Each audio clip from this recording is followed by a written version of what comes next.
Bismillahirrahmanirrahim. Assalamualaikum warahmatullahi wabarakatuh.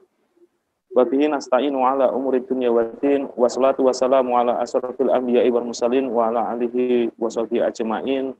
Amma ba'du.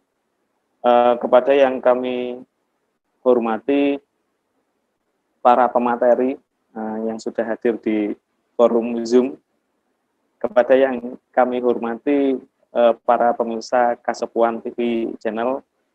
Yang pertama, marilah kita panjatkan rasa syukur kita kehadirat Allah Subhanahu wa Ta'ala yang telah menurunkan Al-Quran, yang dengan Al-Quran itu mampu menjadi manual book instruction bagi seluruh umat manusia agar bisa menyelesaikan seluruh problematika secara mendasar. Kedua kalinya, sholawat dan salam tidak lupa kita haturkan kepada uswah hasanah kita. Beliau ini sebagai salah satu insan yang merupakan cerminan dari akhlak Al-Quran. Marilah kita bersolawat kepada beliau. Biqolina Allahumma sholli ala Sayyidina Muhammad wa ala alihi wa sahbihi ajma'in. Dan yang ketiga kalinya, marilah kita membaca Ummul Kitab dengan harapan acara pada malam hari ini bisa berjalan lancar dan istilahnya itu senantiasa diberikan perlindungan oleh Allah, sekaligus semoga juga menjadi wasilah pencerahan umat. Al-hadiniyah wa ala kulli niyatin sholihah. Al-Fatihah. A'udzubillahi minasyaitonir rajim. Bismillahirrahmanirrahim. Alhamdulillahirabbil alamin. Iyyaka na'budu wa iyyaka nasta'in. Ihdinas siratal mustaqim. Shiratal ladzina an'amta 'alaihim ghairil maghdubi 'alaihim waladdallin. Tampaknya di sini saya tidak memperpanjang ya karena sudah malam. Langsung saja kita sapa dulu para pemateri yang sudah hadir di forum Zoom. Yang pertama adalah Cak Mahfud Abdullah dari Direktur Indonesia Change. Assalamualaikum Cak Mahfud Abdullah. Waalaikumsalam warahmatullahi wabarakatuh. Mas Yuli. Alhamdulillah, pripun sehat nggih? Alhamdulillah, doa panjenengan. Luar biasa. Biasanya pakai pakaian tradisional, ini pakai khas batik, ini luar biasa. Iya. Alhamdulillah. Sekali-kali nasional. Sekali-kali nasional plus kopiahnya ya. Biasanya pakai udeng, sekarang pakai kopiah. Alhamdulillah. Songkok nasional jadi. Songkok nasional. Berikutnya yang sudah hadir kita sapa dulu yang sudah hadir. Cak Umar Sarifuddin, beliau selaku pengamat dunia internasional. Assalamualaikum Cak Umar. Waalaikumsalam Cak Juli. Wah, kabarnya gimana ini? Alhamdulillah sehat-sehat mawon Cak Juli. Alhamdulillah. Cak Juli sehat nggih. Nggih, sami-sami. Biasanya cobaan di era sekarang ini ya, selain ancaman pandemi, kalau pergantian musim itu flu, bergesi, ini panjenengan namanya sehat dan bugar ini, alhamdulillah. Alhamdulillah. Baik, berikutnya kita sapa juga pemateri yang sudah hadir. Ini saya manggilnya Bang apa Cak apa Ustadz? Bang ya, Bang Farid. Bang, alhamdulillah, Bang Farid ini. Waduh, backgroundnya luar biasa. Keramiknya model apa ya itu? Ya, model minjem. Model minjem. Assalamualaikum Bang Farid. Waalaikumsalam warahmatullahi wabarakatuh. Terima kasih ini atas kehadiran Bang Farid yang insya Allah nanti juga akan memberikan pencerahan kepada para pemirsa ya di tengah-tengah kesibukan beliau. Sehat nggih? Alhamdulillah, khair. Alhamdulillah. Baik. Para pemirsa Kasepuan TV Channel yang dimuliakan oleh Allah, ini tampaknya kita akan lepas landas dari tahun 2020 ya, di era pandemi ini. Luar biasanya banyak peristiwa yang terjadi pada tahun 2020 ini. Tampaknya nanti para peserta para pemateri juga akan menyampaikan sesuai dengan bidangnya masing-masing berkaitan dengan pandangan-pandangan tentang ya kayak semacam kaleidoskop atau komentar-komentar tentang peristiwa yang ada pada tahun 2020. Semoga nanti ke depan tahun 2021 kita khususnya dan bangsa Indonesia ini bisa menuju perubahan yang lebih baik lagi. Baik, Amin. untuk pertanyaan pertama, ini kita sapa dulu ini, alhamdulillah sudah muncul ini. Dokter Amin ini. Assalamualaikum Dokter Amin. Halo? Masih Halo? di Nggih. Halo? Ya, alhamdulillah. Assalamualaikum Dokter Amin. Waalaikumsalam warahmatullahi Sehat ya Dokter? Ini. Halo? Halo. Testing. Hmm. Masuk ya suaranya. Ya, alhamdulillah. Assalamualaikum Dokter Amin. Waalaikumsalam warahmatullahi Alhamdulillah. Sehat Pak Dokter? Alhamdulillah baik. Alhamdulillah. Ini termasuk bagian dari garda terdepan pahlawan-pahlawan kita ya, yang tengah berjuang menangani masalah pandemi ini. Luar biasa sekali. Berikutnya analisis senior dari PKAD, Bapak Fajar Kurniawan. Assalamualaikum warahmatullahi wabarakatuh, Bapak Fajar. Waalaikumsalam warahmatullahi wabarakatuh. Alhamdulillah. Kenapa nih? Benar-benar sehat nggih, Ustaz? Sehat-sehat. Alhamdulillah. Farid jadi sehat? Sehat. Baik. Terus ini ada yang belum hadir ya. Nah, sambil menunggu pembicara yang lain, langsung saja diskusi kita mulai dari Cak Mahfud Abdullah. Kita mulai dari Cak Mahfud Abdullah. Begini, Cak Mahfud Abdullah. Gudang, sederhananya gini, gudang itu kan menyimpan banyak barang-barang. Artinya biasanya gudang itu istilahnya itu pasti menggunakan jasa security ya, agar gudang itu aman, nggak gampang dicuri dan sebagainya. Itu sederhananya seperti itu. Apalagi suatu negara ya, yang di dalam negara itu kan kompleks. Ya. Komponennya sangat kompleks. Ada kekayaan alam, ada interaksi antar manusia dan lain sebagainya. Tentu di situ membutuhkan penjaga lah. Salah satu dari penjaga itu adalah dari unsur militer. Menurut Cak Mahfud, kira-kira militer bagi suatu negara yang memiliki peran sangat penting dan strategis, yang diantaranya adalah istilahnya itu menangkal bentuk ancaman bersenjata dari luar negeri maupun dari dalam negeri terhadap kedaulatan serta keutuhan wilayah. Bahkan juga keselamatan rakyat dan negara pun ada di tangan militer seperti itu. Dan menurut Cak Mahfud Abdullah, itu kalau dibuat papan skor, berapa nilainya kira-kira? Apa catatan Anda secara umum gitu ya, kondisi militer dunia Islam hari ini? Iya, terima kasih sudah diberi kesempatan untuk hadir dalam acara ini. Sebuah kehormatan bisa bertemu para senior, ya, Pak Farid dan yang lain. Semoga apa yang kita bahas hari ini mendapatkan kemudahan dari Allah Subhanahu Wa Taala. Amin. Cak Yuli, jadi kalau tadi ada pertanyaan seberapa penting militer yang ada di sebuah wilayah, tentu bisa kita lihat dari seberapa kebutuhan. Jadi maksudnya begini, sebuah militer itu menjadi sangat urgent ya, karena memang ini di garda terdepan dalam sebuah negara, sehingga kita juga memahami dalam pandangan Islam yang namanya militer itu menjadi poin utama ya, dan yang paling utama dimasukkan dalam konsep politik luar negeri. Tidak hanya dalam penjagaan kalau dalam Islam itu, tetapi lebih dalam ekspansi atau perluasan wilayah untuk menjadi bagian dari politik luar negeri, yakni dakwah dan jihad. Sehingga kalau kita melihat tentang urgensitas ya, tentu menjadi sangat penting sekali.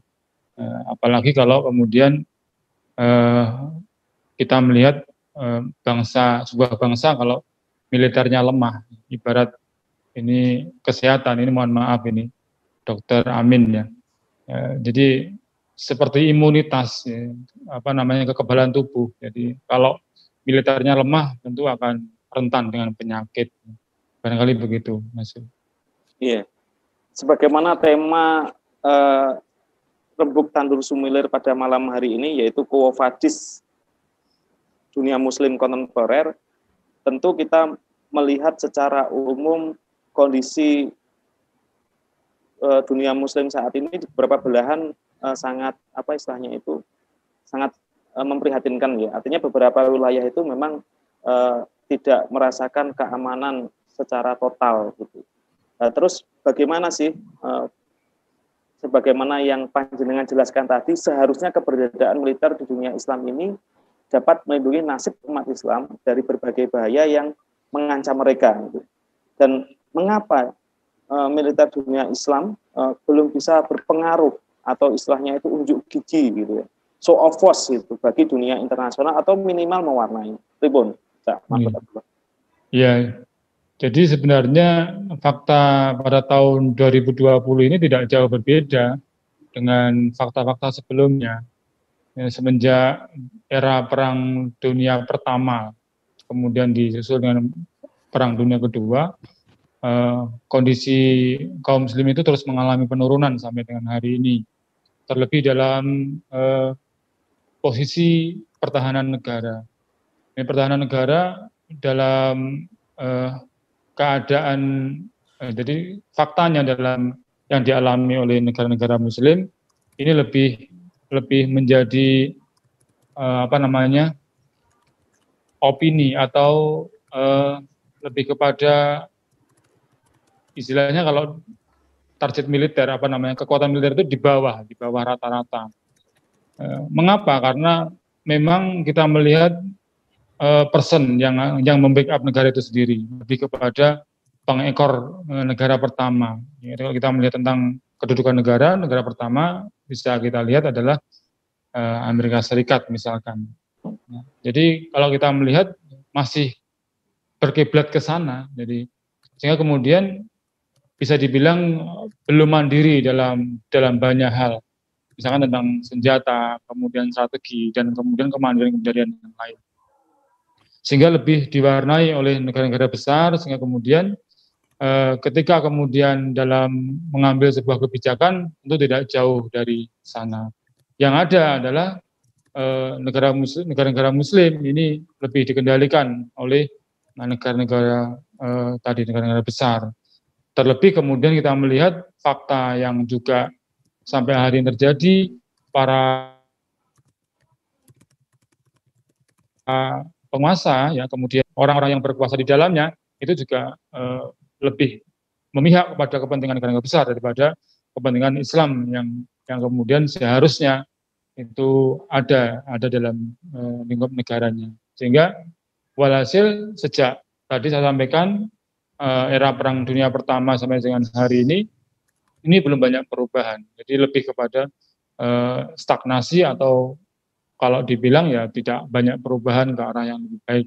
Sebagaimana era-era pada tahun sebelum 1924 ya, yang kemudian Muslim sangat disegani di berbagai wilayah di dunia. Ini jauh berbeda. Berarti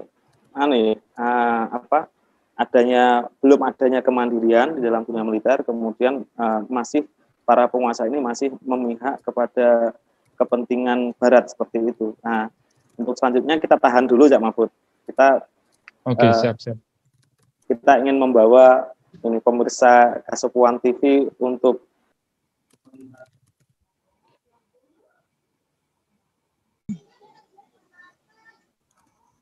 yaitu masalah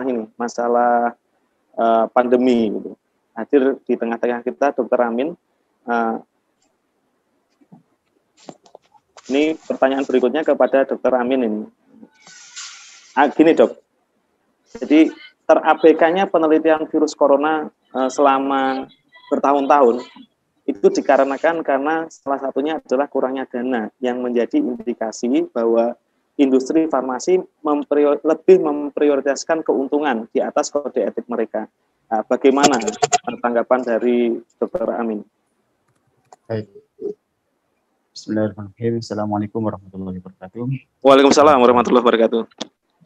Senang sekali ya pada malam hari ini bisa dalam satu forum dengan para guru.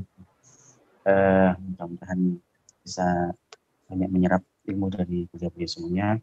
Jadi berkaitan dengan virus corona ya, penelitian virus corona sebenarnya kalau dikatakan terabaikan itu barangkali tidak juga ya, karena sebagaimana yang dirilis oleh WHO sendiri bahwa WHO membuat mengumpulkan database tentang penelitian dari para peneliti, dari para ilmuwan tentang virus corona ini itu sangat-sangat banyak sekali, dan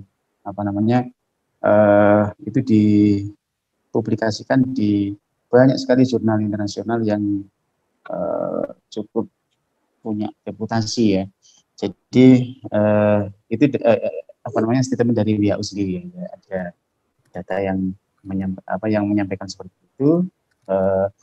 Akan tetapi berkaitan dengan pendanaan itu memang benar ya. Jadi apakah pendanaan riset yang dilakukan oleh para ilmuwan itu dilakukan secara mandiri ataukah secara mendapatkan dana dari pemerintah, itu kalau yang saya rasakan sendiri, jadi para peneliti itu tidak banyak sebenarnya yang mendapatkan dana dari pemerintah untuk kemudian menghasilkan penelitian yang berbobot. Kami sendiri di kampus ya pada saat kami mengadakan penelitian dan juga teman-teman kami itu ya dana mandiri. Demikian juga guru-guru kami di kampus juga sama, dana mandiri, tidak ada. Ya ada memang bantuan dari beberapa funding ya, tapi nggak tahu itu apakah dari pemerintah atau bukan. Ada juga yang dari pemerintah, tapi nggak banyak juga ini, nggak banyak juga. Sedangkan peneliti itu kan banyak. Jadi kalau oleh karena dana yang seret, saya pikir iya juga. Akan tetapi itu saya pikir tidak menjadikan para peneliti itu kemudian tidak produktif. Jadi para peneliti tetap produktif, ya tetap melakukan penelitiannya, risetnya, akan tetapi mereka juga harus banyak kehilangan, ya harus banyak kehilangan dana untuk menjalankan penelitian itu. Dan di samping itu juga mereka tentu juga harus berpikir realistis ya, bahwa dana yang mereka keluarkan pada saat penelitian itu kan tidak semuanya nanti akan balik modal gitu ya.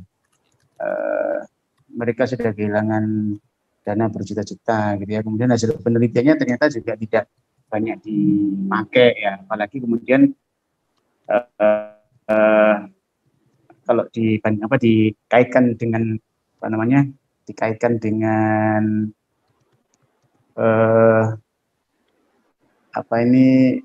hal yang selalu dipikirkan oleh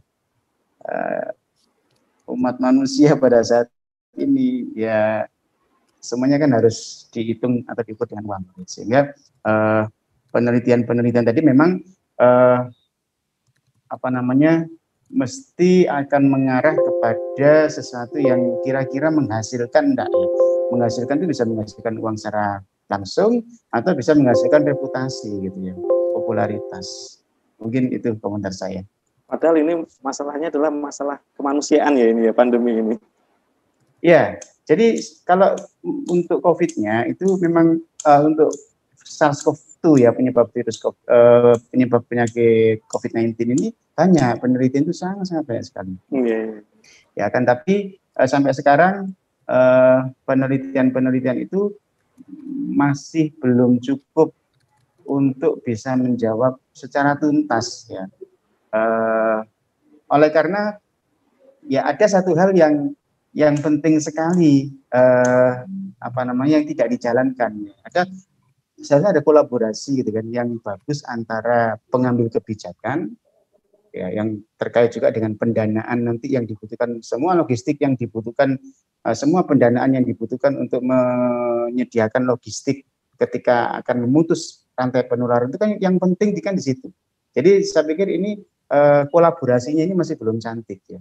Peneliti sudah banyak meneliti, akan tetapi pengambil kebijakan ini yang saya pikir masih belum cantik di dalam memainkan perannya, ya terutama sekali memutuskan apa yang akan kita utamakan, ya apakah kesehatan masyarakat ataukah pertumbuhan ekonomi. Ya saya pikir persoalannya itu ada di situ. Iya. Jadi ada indikasi ya bahwa dalam proses penelitian itu juga kadang masih mempertimbangkan ini ada keuntungannya apa tidak, mungkin tadi saya tangkap seperti itu. Nah kemudian ini bisa mengarah ke semacam model bisnis ya, terutama vaksin di negara kapitalis. Kalau dari dulu kan ada indikasi sudah dikenal dan telah memicu kontroversi selama puluhan tahun dengan kasus-kasus lain seperti virus HIV, SARS, Ebola. Nah ini bagaimana tanggapan dari Dr. Amin? Ya, untuk vaksin, jadi seperti tadi saya sampaikan bahwa hasil penelitian itu kan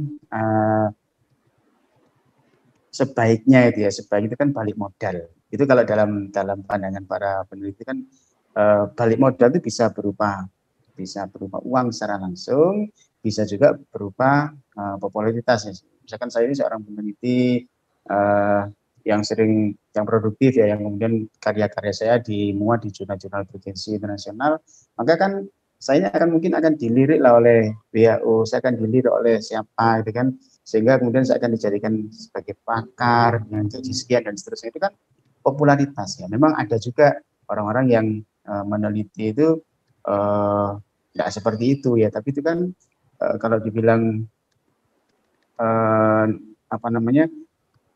untuk sustainabilitas penelitian mereka itu kan tidak bisa. Ya. Mereka dapat modal dari mana coba kalau misalkan penelitian itu kemudian sudah didanai sendiri, kemudian tidak dibeli gitu kan, itu kan tidak realistis yang seperti itu. Sehingga akhirnya memang penelitian tadi itu kan tidak bisa dilakukan sembarangan saja gitu ya, tanpa misalkan dalam tanda kutip tanpa pesanan gitu ya. Pesanan apa? Pesanan itu bukan hanya tadi saya katakan semata-mata akan dibeli, itu bukan ya. Pesanan itu bisa macam-macam gitu ya, termasuk nilai-nilai kemanusiaan yang dimiliki oleh para peneliti.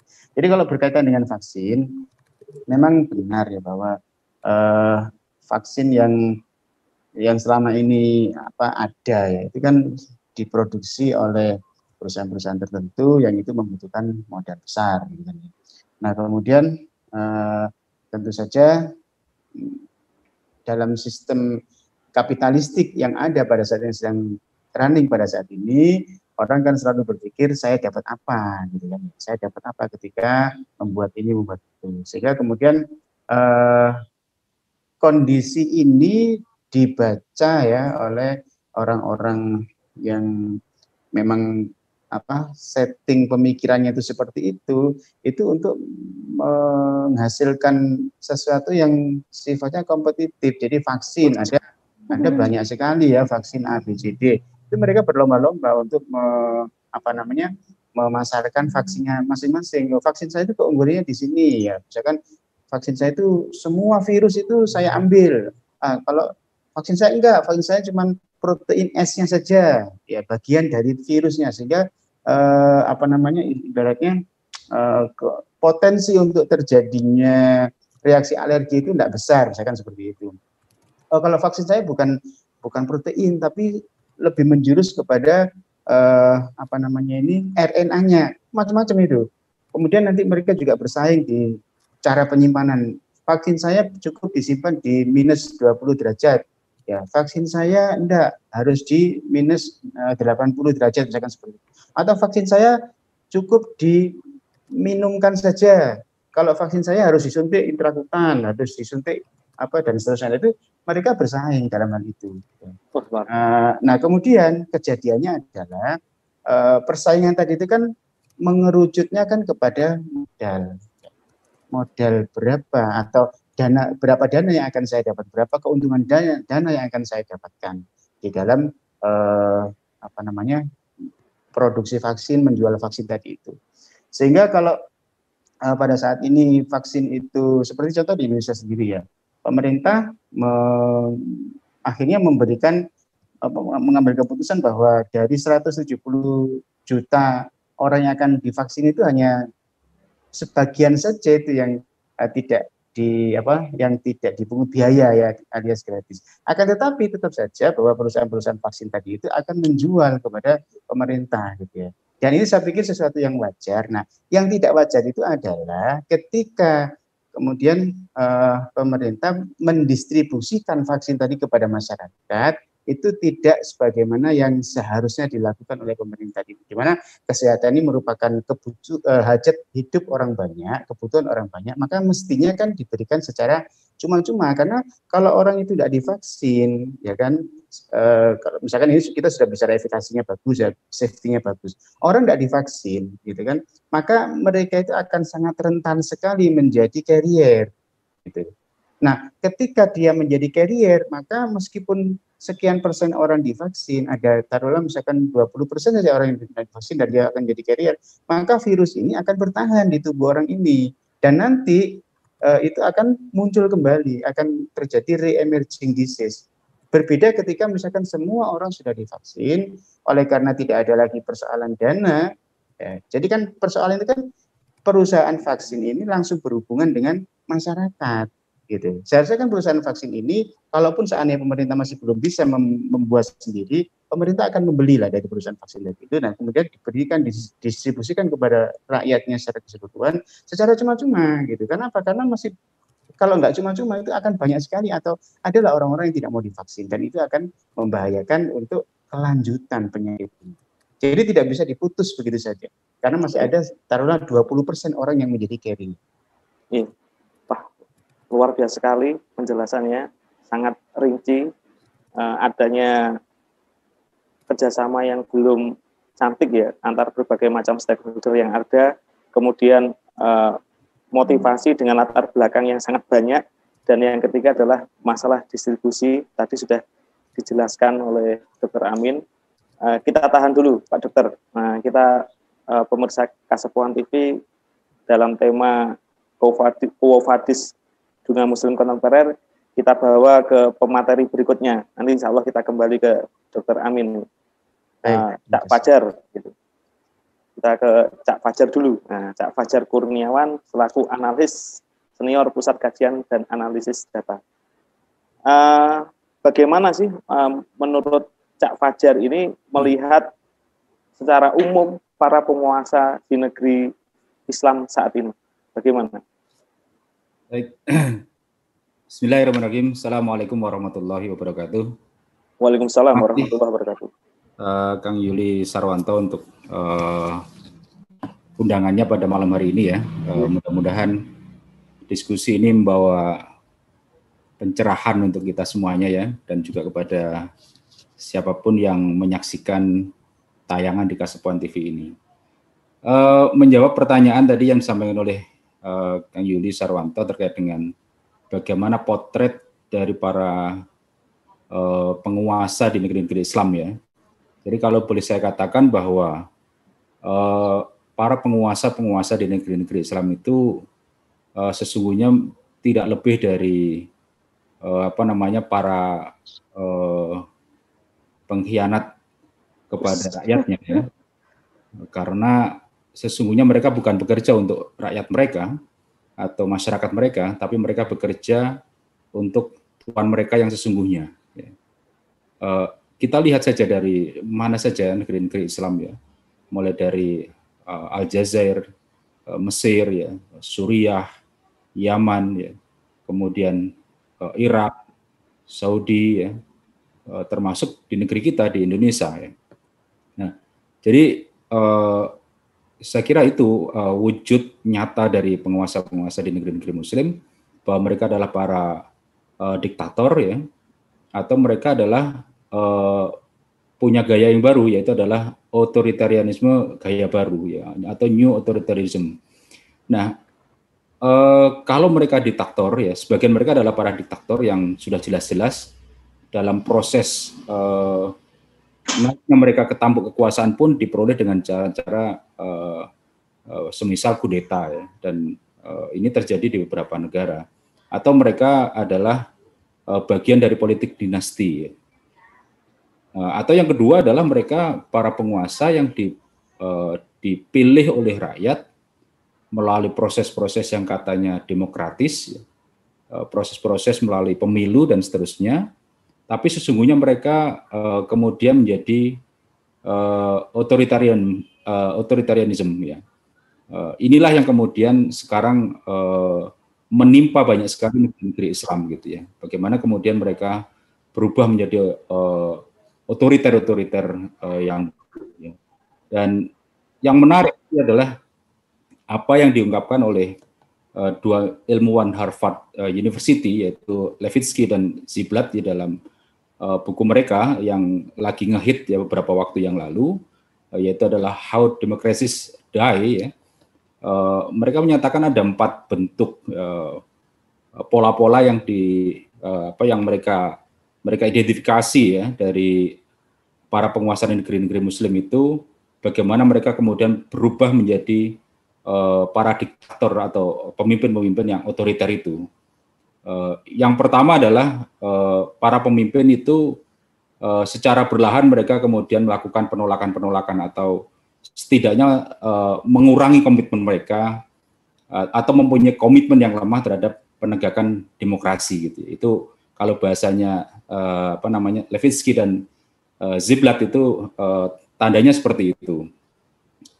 Nah, bagaimana wujud nyatanya itu ada sebuah pertanyaan juga yang misalkan yang disampaikan oleh mereka berdua ya adalah, do they banning certain organization atau restricting basic civil or political rights ya. Jadi apakah misalkan penguasa Anda itu melarang sebuah organisasi tertentu gitu, atau minimal kemudian melarang hak-hak sipil atau hak politik warga negara gitu. Nah, itu bisa menjadi salah satu ukuran ya. Apakah kemudian tadi mereka memiliki komitmen yang lemah terhadap penegakan sendi-sendi demokrasi tadi itu.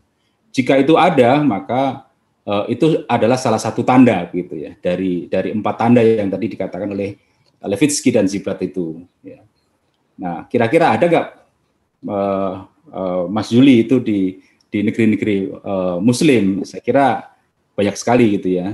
Bagaimana kemudian mereka secara perlahan kemudian membatasi ya, atau melemahkan tadi kebebasan menyatakan pendapat misalkan dari masyarakatnya. Yang kedua adalah tanda-tanda dari penguasa yang otoriter itu atau mengarah kepada diktator tadi itu adalah apabila mereka melakukan penolakan atau adanya penolakan atau denial ya. Penolakan terhadap apa? Terhadap kelompok-kelompok oposisi atau bahkan dalam langkah yang lebih jauh lagi adalah pemberangusan. Ya.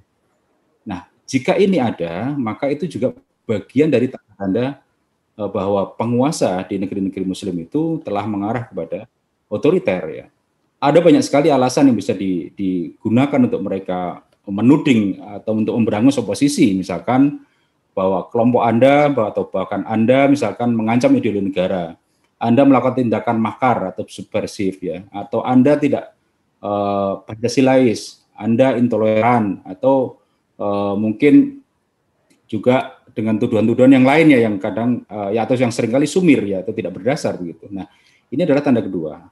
Kemudian yang ketiga itu dikatakan oleh Levitsky dan Ziblatt itu adalah menoleransi atau memberikan toleransi atau bahkan mendorong adanya tindak kekerasan dari aparat kepada masyarakat gitu ya. Ini misalkan di dalam proses penanganan unjuk rasa ya. Apakah kemudian digunakan kekerasan aparat atau tindakan kekerasan kepada aparat ya oleh aparat kepada masyarakat atau pada para peserta unjuk rasa, atau kemudian pembiaran aparat kemudian melakukan tindakan yang semena-mena ya kepada siapapun yang kemudian memberikan kritik atau kemudian menjadi lawan politik dari rezim dan sebagainya. Ini adalah ciri-ciri tadi ya yang pembiaran penggunaan kekerasan oleh aparat. Nah, kemudian yang keempat itu adalah adanya kesediaan penguasa tadi untuk melakukan pembatasan hak-hak sipil ya, kebebasan sipil termasuk adalah kebebasan media. Nah, tentu ini juga banyak sekali yang bisa dilihat, misalkan apakah kemudian ada pembatasan hak-haknya warga ya, misalkan dengan kalau di negeri kita barangkali ya yang paling populer itu adalah undang-undang ITE ya. Nanti Bang Ahmad Kozinuddin barangkali bisa mengupas lebih jauh lagi tentang bagaimana kemudian ini menjadi semacam undang-undang sapu jagat yang kemudian apapun bisa ditimpakan kepada orang dengan menggunakan undang-undang itu ya. Yang sebenarnya itu adalah undang-undang untuk lebih kepada dulu e-commerce dan seterusnya ya. Tapi hari ini undang-undang itu telah berubah menjadi semacam bulldozer gitu ya, yang bisa dipakai oleh rezim, dipakai oleh penguasa untuk membulldozer siapa saja yang menurut mereka itu patut atau layak dibulldozer gitu. Nah, ini yang saya kira patut nanti menjadi gambaran pada kita bagaimana kemudian para penguasa di negeri-negeri Islam itu wajah mereka yang sesungguhnya. Dan ada sebuah ungkapan yang menarik ya yang pernah disampaikan oleh mantan Menteri Luar Negeri Amerika ya, Madeleine Albright ya, ketika dia mengupas tentang seorang Benito Mussolini ya, dia mengutip bahwa di dalam upaya untuk mengumpulkan kekuatan ya, maka kata Benito Mussolini itu adalah bijaksana untuk melakukannya dengan cara seperti mencabut bulu-bulu seekor ayam gitu. Nah, apa artinya? Hendaknya proses mencabut bulu-bulu ayam itu dilakukan satu demi satu ya. Dan tiap kokok kesakitan si ayam itu kalau bisa tidak terdengar oleh siapapun. Jadi proses itu dilakukan dengan proses yang senyap, yang sunyi gitu. Nah, ini Terus, yang lantas seperti apa kira-kira ini bentuk-bentuk pengkhianatan dan indikator-indikator lain yang bisa dipakai untuk mengenali penguasa pengkhianat umat seperti itu? Ya, tadi kalau yang bisa seringkali parameter-parameter yang dipakai misalkan adalah apakah ada pemberangusan kebebasan umat atau rakyat untuk menyampaikan pendapat, ya mengungkapkan pendapat yang itu sebenarnya adalah basic rights gitu atau hak-hak dasar dari seorang warga negara, termasuk memberikan nasihat ya kepada penguasa. Atau yang kedua adalah tadi ada atau tidak misalkan penggunaan kekuatan aparat keamanan yang berlebihan ya di dalam menangani tadi aksi-aksi protes atau mungkin di dalam mengelola konflik ya atau di dalam proses mengakomodir suatu usulan dan sebagainya dari masyarakat. Kalau itu dilakukan ya tindakan-tindakan represif dilakukan, maka itu juga menjadi salah satu bentuk-bentuk pengkhianatan. Nah, kemudian juga kriminalisasi kepada lawan-lawan politik, termasuk adalah kepada para pengemban dakwah, ya, termasuk. Mengapa dan bagaimana, kira-kira, Cak Fajar? Mengapa dan bagaimana bisa muncul penguasa pengkhianat umat? Padahal mereka itu dipilih melalui mekanisme pemilu, yang itu katanya suara hati rakyat. Bagaimana? Ya. Mengapanya adalah karena tentu di sini kita melihat bahwa masih rendahnya kesadaran politik di tengah masyarakat kita ya. Karena kesadaran politik yang rendah itu membuat rakyat itu atau masyarakat itu kemudian mereka mudah untuk kemudian diberikan janji-janji manis ya tanpa melihat sesungguhnya hakikat sesungguhnya dari fakta yang mereka hadapi seperti apa ya. Dan ini yang terjadi di negeri kita ya. Berkali berulang berganti penguasa melalui proses yang katanya demokratis itu tapi tidak mengubah apapun ya. Karena tadi rendahnya kesadaran politik dan bagaimana bisa muncul tentu adalah karena ini memang ada banyak kepentingan termasuk adalah kepentingan dari tadi yang saya katakan di depan adalah bahwa penguasa-penguasa ini adalah mereka sesungguhnya punya tuan yang lain, yang tuan itu bukan rakyat, tapi tuan itu adalah para kapitalis ya, yang kemudian mereka mewujudkan ininya dari negeri-negeri kafir tadi itu ya, penguasa-penguasa kafir itu yang kemudian mereka mendesakkan kepentingannya kepada negeri-negeri Islam gitu.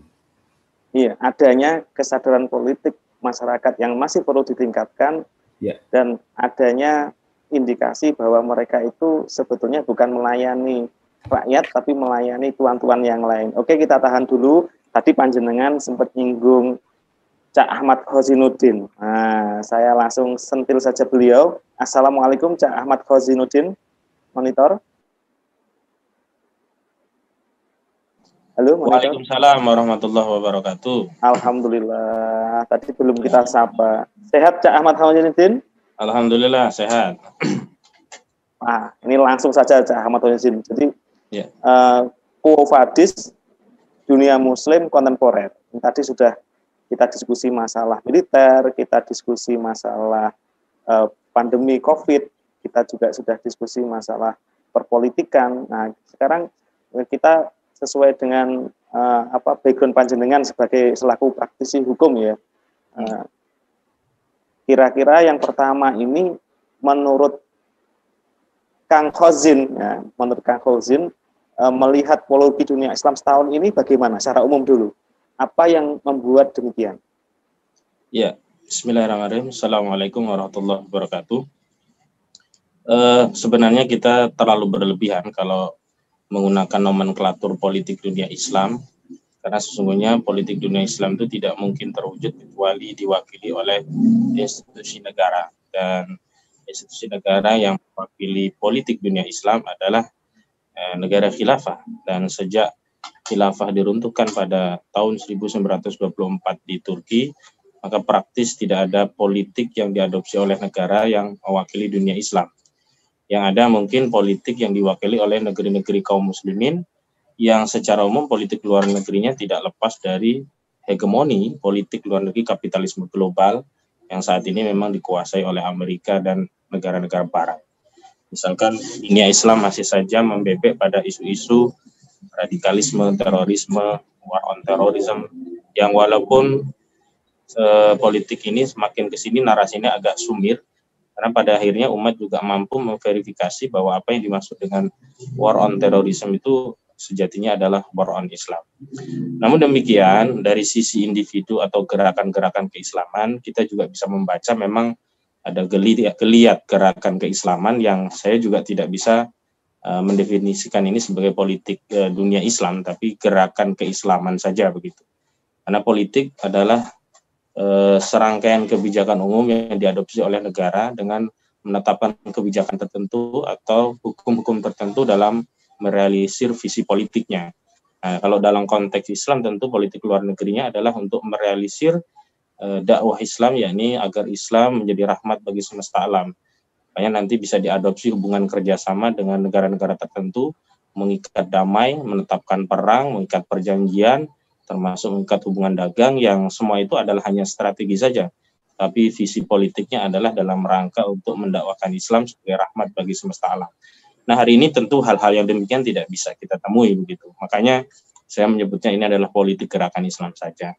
Dan memang hari ini di dunia muslim termasuk di negeri kita, umat semakin mengerti, paham, bahkan pada tingkat kepahaman yang sangat kontras begitu, bagaimana demokrasi sejatinya tidak pernah memberikan apa yang sejak dahulu atau sejak awal itu dijanji-janjikan, misalkan tentang kedaulatan rakyat, tentang umat Islam jika terlibat akan mendapatkan tempat dalam sistem politik demokrasi, tapi pada faktanya demokrasi hanya melahirkan pengkhianatan. Hanya manis di kata ya, Cak? Hanya manis di bibir begitu. Nah, terakhir mungkin kalau di negeri kita bisa lihat bagaimana konstelasi politik nasional semakin memprihatinkan ketika Sandiaga Salahuddin Uno masuk pada koalisi menjadi salah satu menteri Presiden Jokowi. Ini kan termasuk salah satu yang menjadi keprihatinan para pendukungnya yang dahulu mereka dijanjikan tentang jargon adil makmur, dijanjikan akan timbul dan tenggelam bersama mereka. Pada hari ini justru pemimpin yang dahulu didukung justru berdampingan dengan rezim yang hari ini menindas rakyat begitu. Nah, jadi saya kira politik itu masih pada tataran lipstick ya, lip service begitu, jadi tidak bisa ke substansi. Namun demikian saya ingin katakan ada satu aroma yang menarik untuk kita indra lebih dalam, yakni aroma geliat kepahaman umat terhadap realitas demokrasi yang rusak tadi dan keinginan mereka untuk keluar. Nah, inilah pentingnya kita untuk membimbing umat nih pada pergerakan yang benar, politik yang benar, arah dan visi tujuan yang benar. Dan tentu saja pada saat-saat awal untuk menjelaskan itu kita mungkin akan dikecam oleh umat karena mereka merasa kita tidak menuruti apa yang menjadi maslahat menurut umat. Kalau munculnya fenomena global, ini Cak Fazil. Kalau ini kan ada indikasi muncul fenomena global upaya memberangus Islam, apalagi tadi juga sempat disinggung melalui pendekatan undang-undang kan gitu. Misalnya undang-undang ITE untuk membungkam suara-suara para aktivis serta mengokohkan keterpecah belahan umat Islam dalam kotak-kotak negara-negara bangsa yang saat ini masih terjadi dan dipelihara di mana-mana. Bagaimana analisis Anda, Cak Fazil?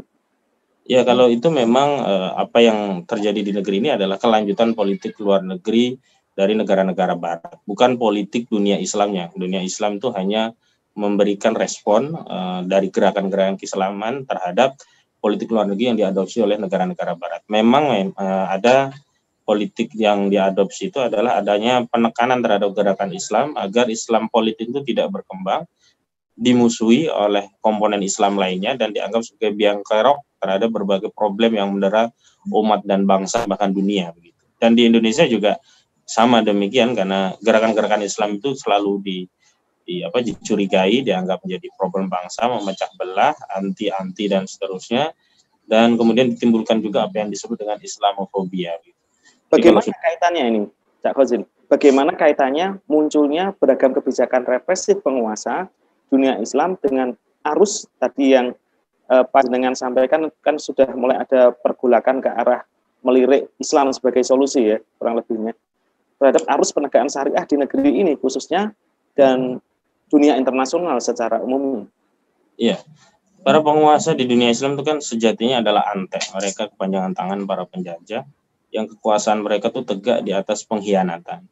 Sehingga kalau kekuasaan Islam itu tegak, dunia Islam bergeliat dan kemudian memunculkan Islam politik yang khawatir bukan hanya induk samang mereka, Barat, Amerika, dan kapitalisme global, tapi juga penguasa-penguasa antek ini akan kehilangan kekuasaannya. Maka dalam konteks memerangi Islam politik, baik Barat, Amerika, kapitalisme global, dan penguasa-penguasa antek itu punya visi yang sama. Punya visi yang sama agar gerakan Islam tidak bangkit dan mengambil alih kekuasaan mereka. Nah, inilah yang kemudian kita ketahui semua negara-negara Muslim itu melayani, ikut kur dengan narasi-narasi politik global seperti war on terrorism, war on radikalisme hari ini, dan termasuk mereka justru melayani kepentingan untuk memerangi Islam itu dengan menelurkan sejumlah kebijakan-kebijakan yang bisa kita pahami adalah anti-Islam. Nah, di negeri kita belum lama ini kan muncul RUU HIP yang itu juga kental nuansa anti-Islamnya, yang hari ini kita juga ketahui bahwa Prolegnas di 2021 ini juga akan dimasukkan kembali RUU HP yang kemarin sudah ditolak. Nah, RUU HP itu juga kita bisa lihat bahwa adanya pertarungan ideologi secara kuat, walaupun belum pada ideologi yang sesungguhnya, tetapi secara formal kita bisa lihat adanya kekuatan sekuler nasionalis itu sangat sangat anti terhadap gerakan Islam, sehingga mereka berusaha mewarnai tafsiran Pancasila yang diadopsi negara sesuai dengan tafsiran Pancasila yang mereka kendaki. Karena Pancasila itu sendiri kan sebenarnya tafsirnya itu bisa dibawa ke kanan, ke kiri, ke tengah. Nah, hari ini secara substansif di tengah masyarakat itu geliat keislaman kuat dan mereka khawatir tafsir bernegara itu ditarik kepada tafsir Islam. Nah, kemudian mereka mengambil alih peran menafsirkan tadi melalui satu undang-undang, sehingga ketika tafsir Pancasila sesuai dengan kehendak kaum sekuler itu nanti diadopsi sebagai sebuah produk perundangan, nah rakyat ini mau dipaksa menafsirkan konstitusi sesuai dengan tafsir sekuler yang mereka inginkan. Ini juga termasuk bagian dari gerakan-gerakan yang berusaha untuk menghadang kebangkitan Islam politik begitu. Oke. Kita tahan dulu. Sekarang kita bawa peserta Kasepuan TV Channel, Rembuk Tandur Sumilir, Ko-Fadis Dunia Muslim Kontemporer, pada bahasan yang tadi sempat ke Indonesiaan, kita bawa lagi lebarkan lagi ke masalah-masalah dunia Muslim secara umum ya. Hadir di tengah-tengah kita Cak Farid Majidi, Direktur Forum on Islamic World Studies. Assalamualaikum Cak Farid. Waalaikumsalam warahmatullahi wabarakatuh. Monitor terus ya. Ya, alhamdulillah monitor. semakin lama semakin hangat diskusi kita, Bang Farid. Nah, langsung saja pertanyaan pertama bagi Bang Farid. Bagaimana pendapat Anda tentang dinamika politik yang saat ini sedang berlangsung di negeri-negeri Arab, misalnya di Palestina, di Suriah, di Yaman, dan Pakistan, seperti itu? Ya, secara umum ya, dunia Islam saat sekarang ini masih dalam kondisi yang menyedihkan ya. Al-istimar atau penjajahan sesungguhnya masih berlangsung ya, baik itu penjajahan yang sifatnya ideologi, ekonomi, politik, ataupun militer ya. Dan wilayah-wilayah yang dunia Islam yang menjadi wilayah konflik telah menelan korban yang demikian besar ya. Perang Irak misalkan itu lebih ketika intervensi Amerika dan pendudukan Amerika itu telah mengorbankan lebih 1 juta orang. Demikian juga perang Afghanistan ya. Setelah itu muncul perang Suriah ya, yang menurut data yang ada itu telah menyebabkan korban sampai 9 tahun perang Suriah ya, itu merenggut sekitar 384.000 nyawa ya. Ini jumlah yang sangat besar ya.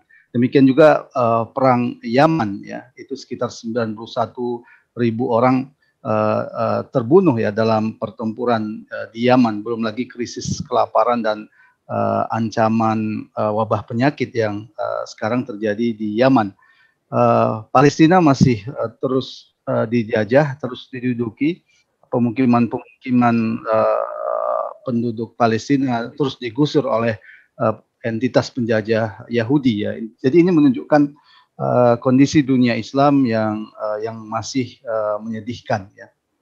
Yang kedua juga kalau kita lihat ya, di negeri-negeri Islam ya saat sekarang ini masih bercokol ya penguasa-penguasa yang tadi disebutkan oleh Cak Fajar ya, penguasa-penguasa dengan karakter pengkhianat ya, yang mereka itu sejatinya merupakan boneka-boneka Barat ya.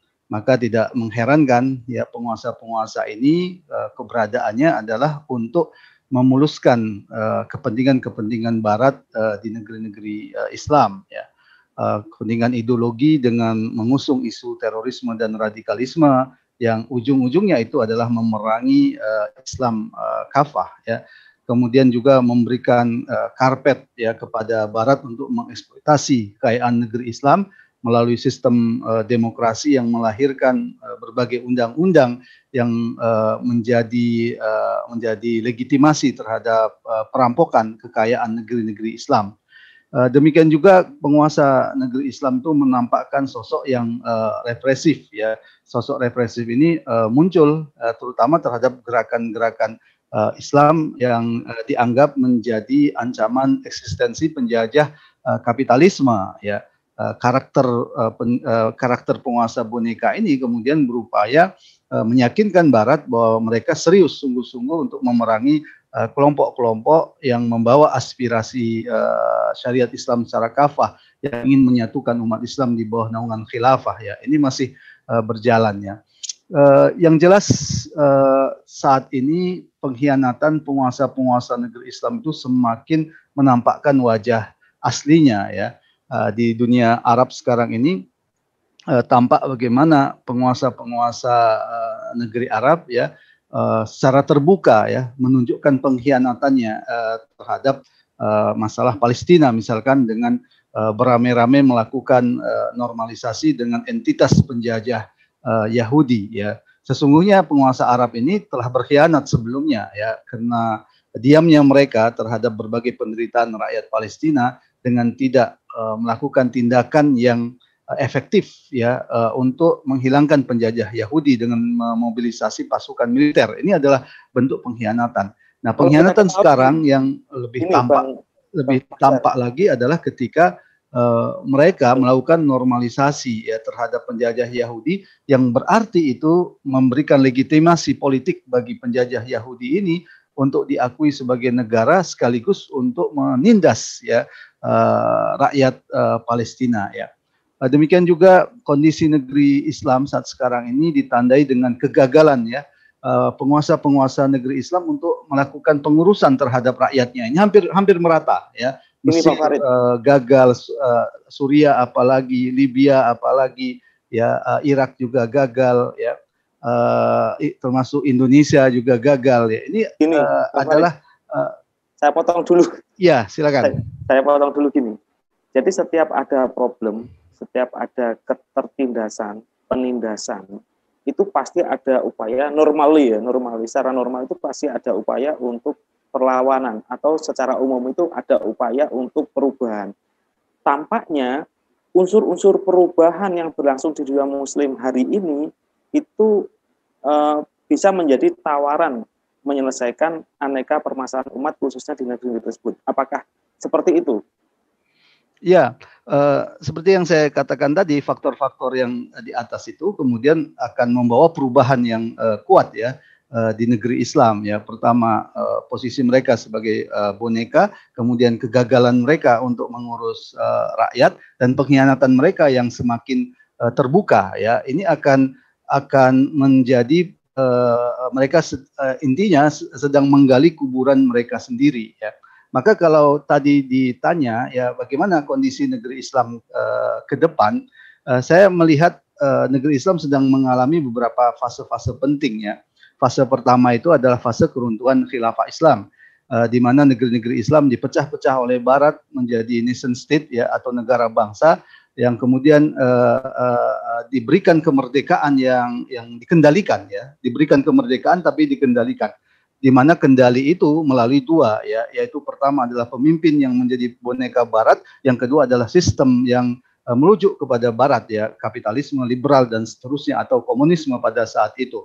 Nah, fase ini kemudian berakhir dan gagal ya, maka muncullah Arab Spring ya, yang sebelumnya sebenarnya di Indonesia sudah tampak begitu ya di masa reformasi. Jadi sebenarnya Indonesia ini sudah mengalami perubahan sejak awal ya dengan reformasi itu.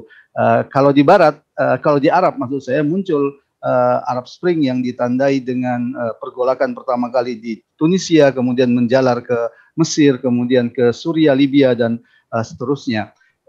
Di mana karakteristik dari Arab Spring ini adalah mereka masih berupaya menawarkan demokrasi terhadap negeri Islam, ya kapitalisme kepada negeri Islam, namun dengan wajah baru, ya dengan wajah baru yang tampaknya seperti Islami, ya. Maka isu-isu ketika Arab Spring itu muncullah isu demokrasi Islam, ya. Tapi pada hakikatnya itu hanyalah upaya untuk menipu umat, ya. Sementara rezim yang berkuasa dan sistem yang berkuasa itu sesungguhnya masih tetap ya. Kenapa mereka melakukan manipulasi seperti itu? Karena mereka tahu bahwa potensi umat Islam sangat besar pada waktu itu. Demikian juga dukungan terhadap kelompok-kelompok Islam sangat besar. Ya, hampir di semua wilayah Arab Spring itu setelah rezim diktator itu ditumbangkan, yang muncul adalah gerakan-gerakan Islam ya, seperti di Mesir muncul Al-Ikhwanul Muslimun. Demikian juga di Tunisia, tapi yang ditawarkan itu masih demokrasi yang berusaha dikemas dengan Islam ya. Lantas gini. Dan terbukti Arab Spring ini kemudian gagal ya. Maka saya yakin ya dunia Islam terutama di Timur Tengah sekarang itu akan memasuki fase yang berikutnya yaitu. Oke, saya tahan dulu. Lantas apa yang seharusnya ada dalam perubahan besar umat Islam ini? Jadi unsur apa yang seharusnya ada ini, Bang Farid? Ya, memang ini terkait dengan fase yang berikutnya, yang ke depan ini ya. Fase berikutnya itu adalah ketika umat Islam tidak percaya lagi sama tawaran demokrasi ala Amerika, meskipun dibalut oleh Islam gitu ya. Karena mereka melihat bagaimana Mesir ya, yang sebenarnya pada awalnya itu sangat demokratis ya, Mursi itu terpilih dengan sangat demokratis ya, tapi ditumbangkan juga oleh Amerika. Bagaimana Hamas ya, yang terpilih sangat demokratis tapi ditumbangkan juga oleh Amerika.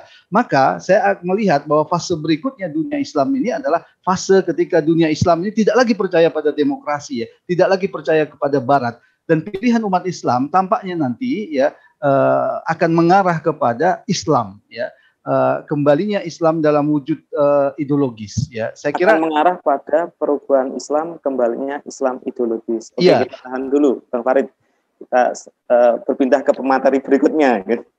Pemateri berikutnya, wah ini semakin lagi nih, semakin panas lagi nih kayaknya. Cak Umar Sarifudin, ini bagaimana Cak? Monitor, Cak Farid, Cak Umar? Halo, monitor? Monitor. Bagaimana ini? Banyak media ya yang menyebutkan bahwa selain AS, Eropa, Rusia makin meningkatkan intervensinya dunia Islam, misalnya di Palestina, Suriah, Yaman, dan lain-lain. Ada apa di balik itu meningkatnya intervensi negara-negara Barat di dunia Islam?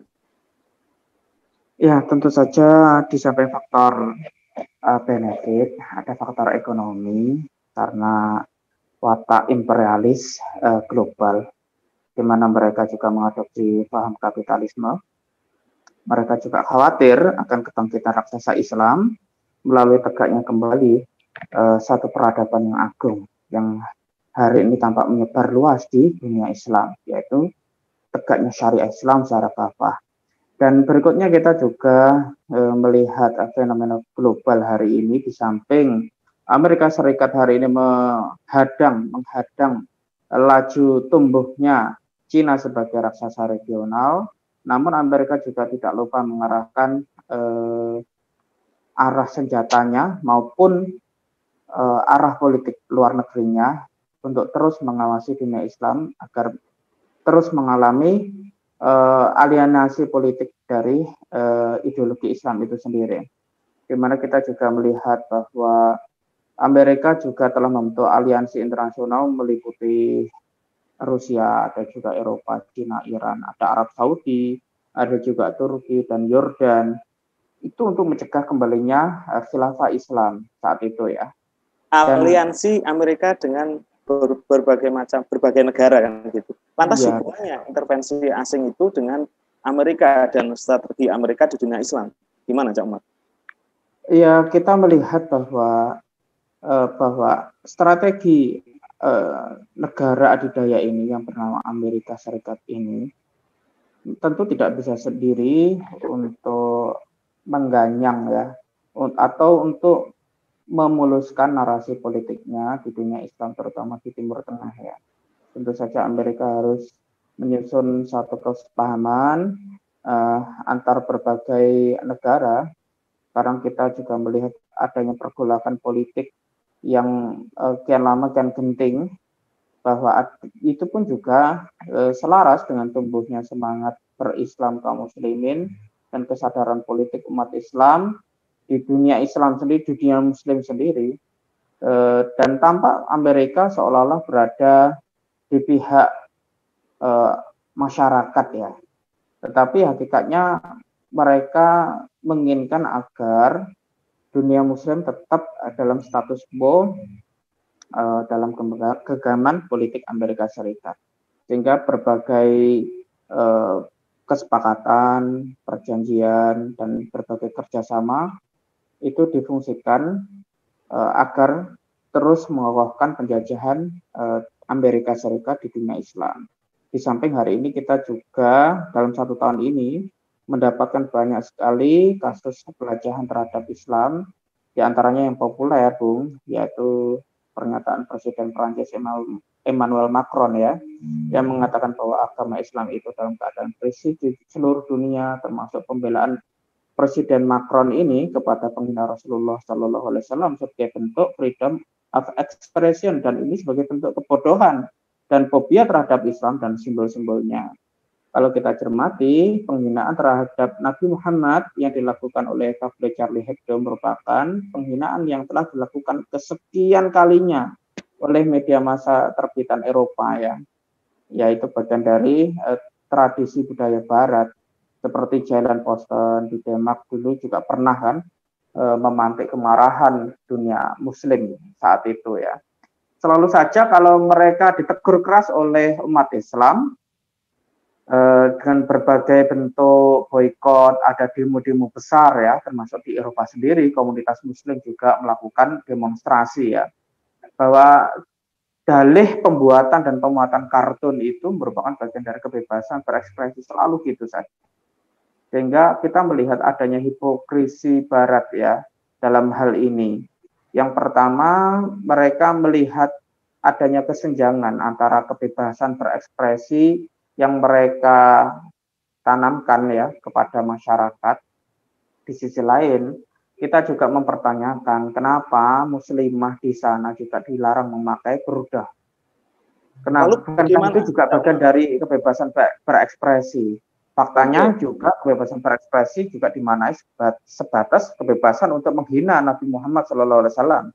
Ketika orang menghina Yahudi langsung disebut antisemit dan langsung dikenai hukuman. Itu adalah paradoks kebebasan berekspresi di dunia Barat. Dan itu juga kontradiktif berbagai serangan politik dan militer Barat terhadap dunia Islam, dunia Muslim yang ada di Timur Tengah khususnya, yang hari ini dalam keadaan tidak stabil akibat penjajahan yang dilakukan oleh rezim sekuler Barat. Lalu bagaimana ini, Cak Umar? Lalu bagaimana agar komponen-komponen umat, elemen-elemen umat ini bisa menghasilkan sebuah tindakan bersama agar perubahan ini bisa segera tercapai dan mampu mencegah, bukan hanya mencegah, tapi juga mampu mencabut penjajahan Barat di dunia Muslim saat ini. Yang pertama, umat Islam harus menyadari keberadaan rezim-rezim despotik yang ada di dunia Muslim itu hakikatnya dimanfaatkan oleh Amerika Serikat untuk menggantikan perannya. Di samping Amerika sendiri berusaha untuk menempatkan agen-agennya sebagai rezim-rezim sementara ya sambil membuat alasan-alasan palsu tentang kebebasan, toleransi, kemudian war on terorisme, termasuk demokratisasi di seluruh dunia termasuk dunia Muslim. Jadi kita juga melihat bahwa Amerika bermodal doktrin Truman ya, terus melakukan berbagai propaganda ya, termasuk propaganda kebebasan di dunia Arab dan termasuk kemampuan agitasi dari pemerintah tirani sendiri di dunia Arab sendiri untuk menopang berbagai kebijakan Amerika Serikat. Di samping Amerika Serikat sendiri berusaha agar rezim-rezim penguasa yang ada di dunia Muslim tetap dalam koridor tunduk kepada Amerika Serikat. Itu yang pertama. Bahwa rezim-rezim itu hakikatnya sedang sadar atau tidak sedang menjalankan politik kapitalistik di mana Amerika sendiri juga mendukung peran sentral mereka ya untuk mengokohkan kepemimpinan global Amerika dan termasuk dominasi Amerika. Dan di samping umat Islam juga perlu sadar bahwa Amerika hari ini dalam kondisi bangkrut secara ekonomi, di mana Amerika hari ini juga bangkrut secara politik dan secara sosial. Sehingga kalaupun Amerika hari ini sebagai adidaya yang apa ya bukan dihormati, tapi minimal kita tahu hari ini Amerika sebagai satu negara adidaya yang mendominasi, sehingga dominasi Amerika dan tekanan Amerika kepada dunia Muslim hari ini juga harus dihempaskan, harus diputuskan, harus di-stop, sehingga Amerika tidak layak menjadi panutan dan Amerika tidak boleh melakukan berbagai intervensi politik yang itu membuat kisruh berbagai wilayah dunia Muslim hari ini.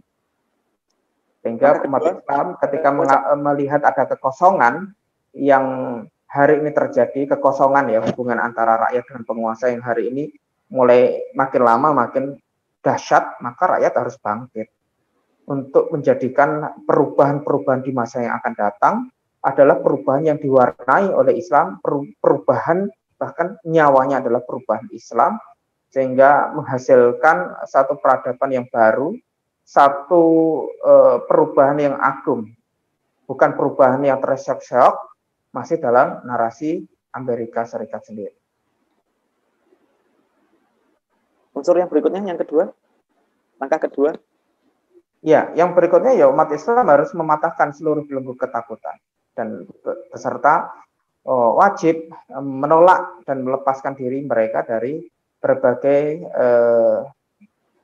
kebijakan rejim yang pro terhadap Barat, dan umat Islam hendaknya bisa menentukan nasib mereka, bahwa nasib kemerdekaan itu ada di tangan mereka sendiri. Ketika dunia Islam menginginkan perubahan, maka kecenderungan alat dari umat Muslim adalah tertarik terhadap sistem Islam itu sendiri. Sehingga itulah menjadi motivasi yang akan cepat membuat umat Islam bersatu bahwa seorang pemimpin yang tunggal yang dulu itu lebih dari 1000 tahun. Oke, kita rolling dulu, Cak Umar. Kita rolling dulu ke Cak Mahfud Abdullah. Monitor, Cak Mahfud. Monitor, siap. Alhamdulillah. Kita lanjutkan diskusi militer. Wah, tadi luar biasa ya, dari berbagai macam perspektif, Quo Vadis, kondisi dunia Islam kontemporer. Kita kembali diskusi masalah militer ini, Cak Mahfud. Cak Mahfud, sebetulnya dunia militer di negeri-negeri Islam saat ini sebenarnya punya potensi yang sangat besar, sehingga sangat memungkinkan untuk melawan ancaman militer dari negara-negara penjajah. Seberapa besar sih potensi militer yang dimiliki oleh dunia Islam saat ini? Jadi kalau kita melihat tentang potensi itu kan sebenarnya ada beberapa ya. Di antaranya yang pertama adalah SDM, sumber daya manusia. Jadi kalau kita melihat tentang jumlah Muslim, kalau dijadikan satu sebagaimana disampaikan para pemateri tadi tentang keberadaan negara khilafah yang itu terdiri dari banyak bangsa, maka jumlahnya sangat besar. Jadi ini potensi ini yang sangat ditakuti oleh Barat ya, dari sisi SDM. Yang kemudian kalau kita berbicara tentang militer juga tentang dana. Dana ini juga kita melihat tentang sumber daya alam. Jadi tidak bisa dihindari kalau kemudian potensi-potensi sumber daya alam ini sangat besar di dunia Muslim. Terbukti apa? Penjajahan di dunia Muslim itu sampai dengan hari ini mengeruk bahan tambang, kemudian sumber daya alam dari negeri Muslim, baik minyak, emas, dan yang lain. Itu kalau soal sumber daya, potensi.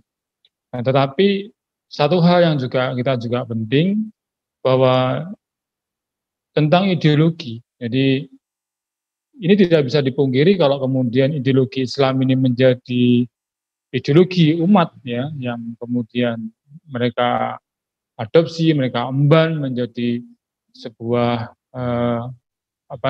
bentuk negara ini yang sangat mereka cegah sampai dengan hari ini. Ini sangat menakutkan bagi mereka karena ruh mereka ketika menjadi berideologi Islam maka menjadi ruh jihadnya sangat luar biasa. Ini terbukti selama 13 abad ini kalau di jumlah jihad ya, kita melihat misalkan tentang perang salib dan segala macam itu kekalahannya itu sangat sedikit ya. Jadi dunia Islam lebih banyak menang daripada kekalahannya. Nah, tetapi hari ini kalau kita bicara potensi itu salah satu potensi yang terakhir tadi ideologi ini yang kemudian masyarakat dunia Islam tidak mempunyai, atau kemudian sebagian kecil masyarakat dunia Muslim yang mempunyai, atau masih diemban oleh sebuah gerakan ideologi. Ya, kemudian secara serta-merta tadi kesadaran umat yang masih sangat kurang. Dan tentu kita merindukan tentang eksistensi militer yang kuat untuk membackup, melindungi warga Muslim yang tadi disampaikan oleh para pembicara. Penjajahan masih berlangsung, kemudian genosid ya, dan seterusnya itu masih berlangsung sampai hari ini. Tidak hanya satu belahan, tapi di seluruh belahan negeri Muslim. Dan bahkan kalau kita lihat kerusuhan-kerusuhan yang terjadi di sebuah negara itu tidak terlepas dari perebutan antek yang memanfaatkan bagian dari negeri Muslim itu. Kita melihat tentang dunia Kashmir misalkan, itu juga perebutan kekuasaan negara-negara Barat untuk eksis di dalam negeri Muslim, memanfaatkan negeri-negeri Muslim. Ini tidak lepas dari sana. Sehingga kalau kita boleh sedikit bernostalgia dalam tanda kutip ya, mengenang kekuatan militer itu kayak begini kira-kira. Ketika muslimah itu dilecehkan di Amuria. Amuria itu kalau nggak salah ke perbatasan Eropa atau sana ya, jadi Eropa. Itu kemudian muslimah ini berteriak kepada seorang khalifah yang mutasim.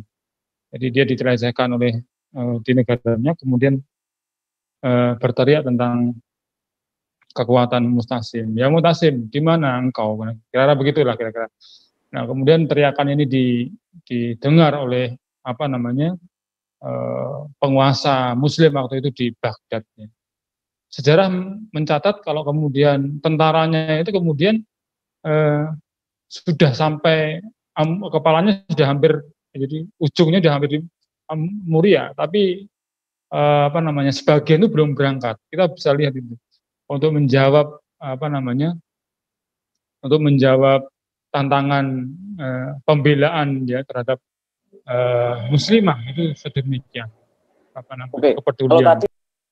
Kalau tadi disebutkan oleh Cak Mahfud Abdullah bahwasanya ada kekuatan yang nggak nampak tapi itu memiliki pengaruh yang besar, yaitu kekuatan ideologi ya. Ada kekuatan yang nggak nampak tapi itu memiliki pengaruh yang besar yang saat ini belum dimiliki oleh umat Islam. Jadi kayak ibaratnya bangunan itu kan yang nggak nampak kan pondasi rumah.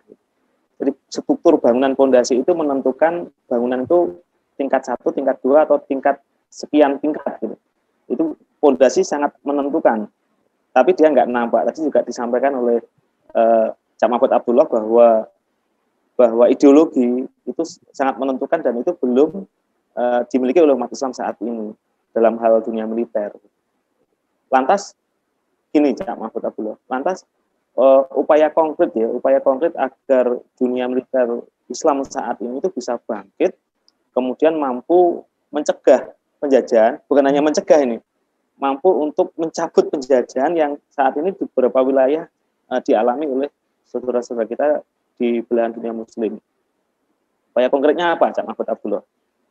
Iya, jadi dasarnya itu adalah tentang keyakinan atau ideologi. Ya.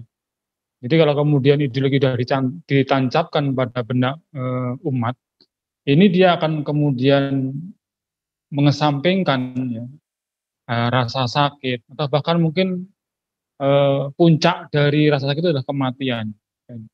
Bahkan mereka rindu akan kematian itu. Nah, ini yang ditakuti oleh Barat ini di sini. Jadi sebagaimana tentara kaum muslim dulu itu mesti begini. Selama ini engkau yang lari darinya, yaitu kematian, kami akan merindukannya. Jadi kebalikan. Jadi kalau tentara Barat itu bertemu dengan Islam itu kebalikan semangatnya. Mereka lari dari kematian, kaum muslim itu merindukan kematian. Jadi kalau sudah seperti itu, kita melihat tentang pergerakan atau perluasan wilayah di dunia Islam sejak setelah baginda Nabi itu luar biasa. Jadi luar biasa, sangat cepat. Gitu. Jadi Umar itu berapa tahun? Kita juga melihat Umar berkuasa itu juga diapit oleh Romawi dan Persia yang juga imperium yang sangat besar. Ya. Jadi dan Arab tidak pernah diperhitungkan. Tapi ketika kemudian mereka punya ideologi Islam, kepemimpinan mereka kemudian berlandaskan juga Islam. Nah, perluasan itu menjadi sangat cepat. Dakwah itu juga sangat cepat. Nah. Luar biasa sekali ya bahwa kekuatan ideologi itu mampu mempengaruhi pergerakan umat Islam. Wah, luar biasa.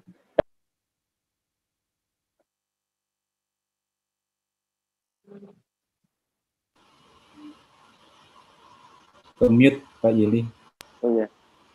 Sementara kita sudahi dulu diskusi tentang dunia militer, kita kembali ke diskusi tentang pandemi yang saat ini telah dialami oleh dunia. Kita kembali ke pemateri selanjutnya, yaitu Dr. Amin. Terus dalam Islam itu seperti apa, Dr. Amin, kira-kira dalam mengatasi polemik vaksin hari ini? Ya, baik. Berkaitan dengan vaksin ya. Jadi sebenarnya kan persoalan itu bukan hanya pada vaksinnya, akan tetapi pada modalitas kesehatan secara umum. Berkaitan dengan, jadi kalau kita bicara kesehatan itu kan ada ilmu kesehatan, ada politik kesehatan.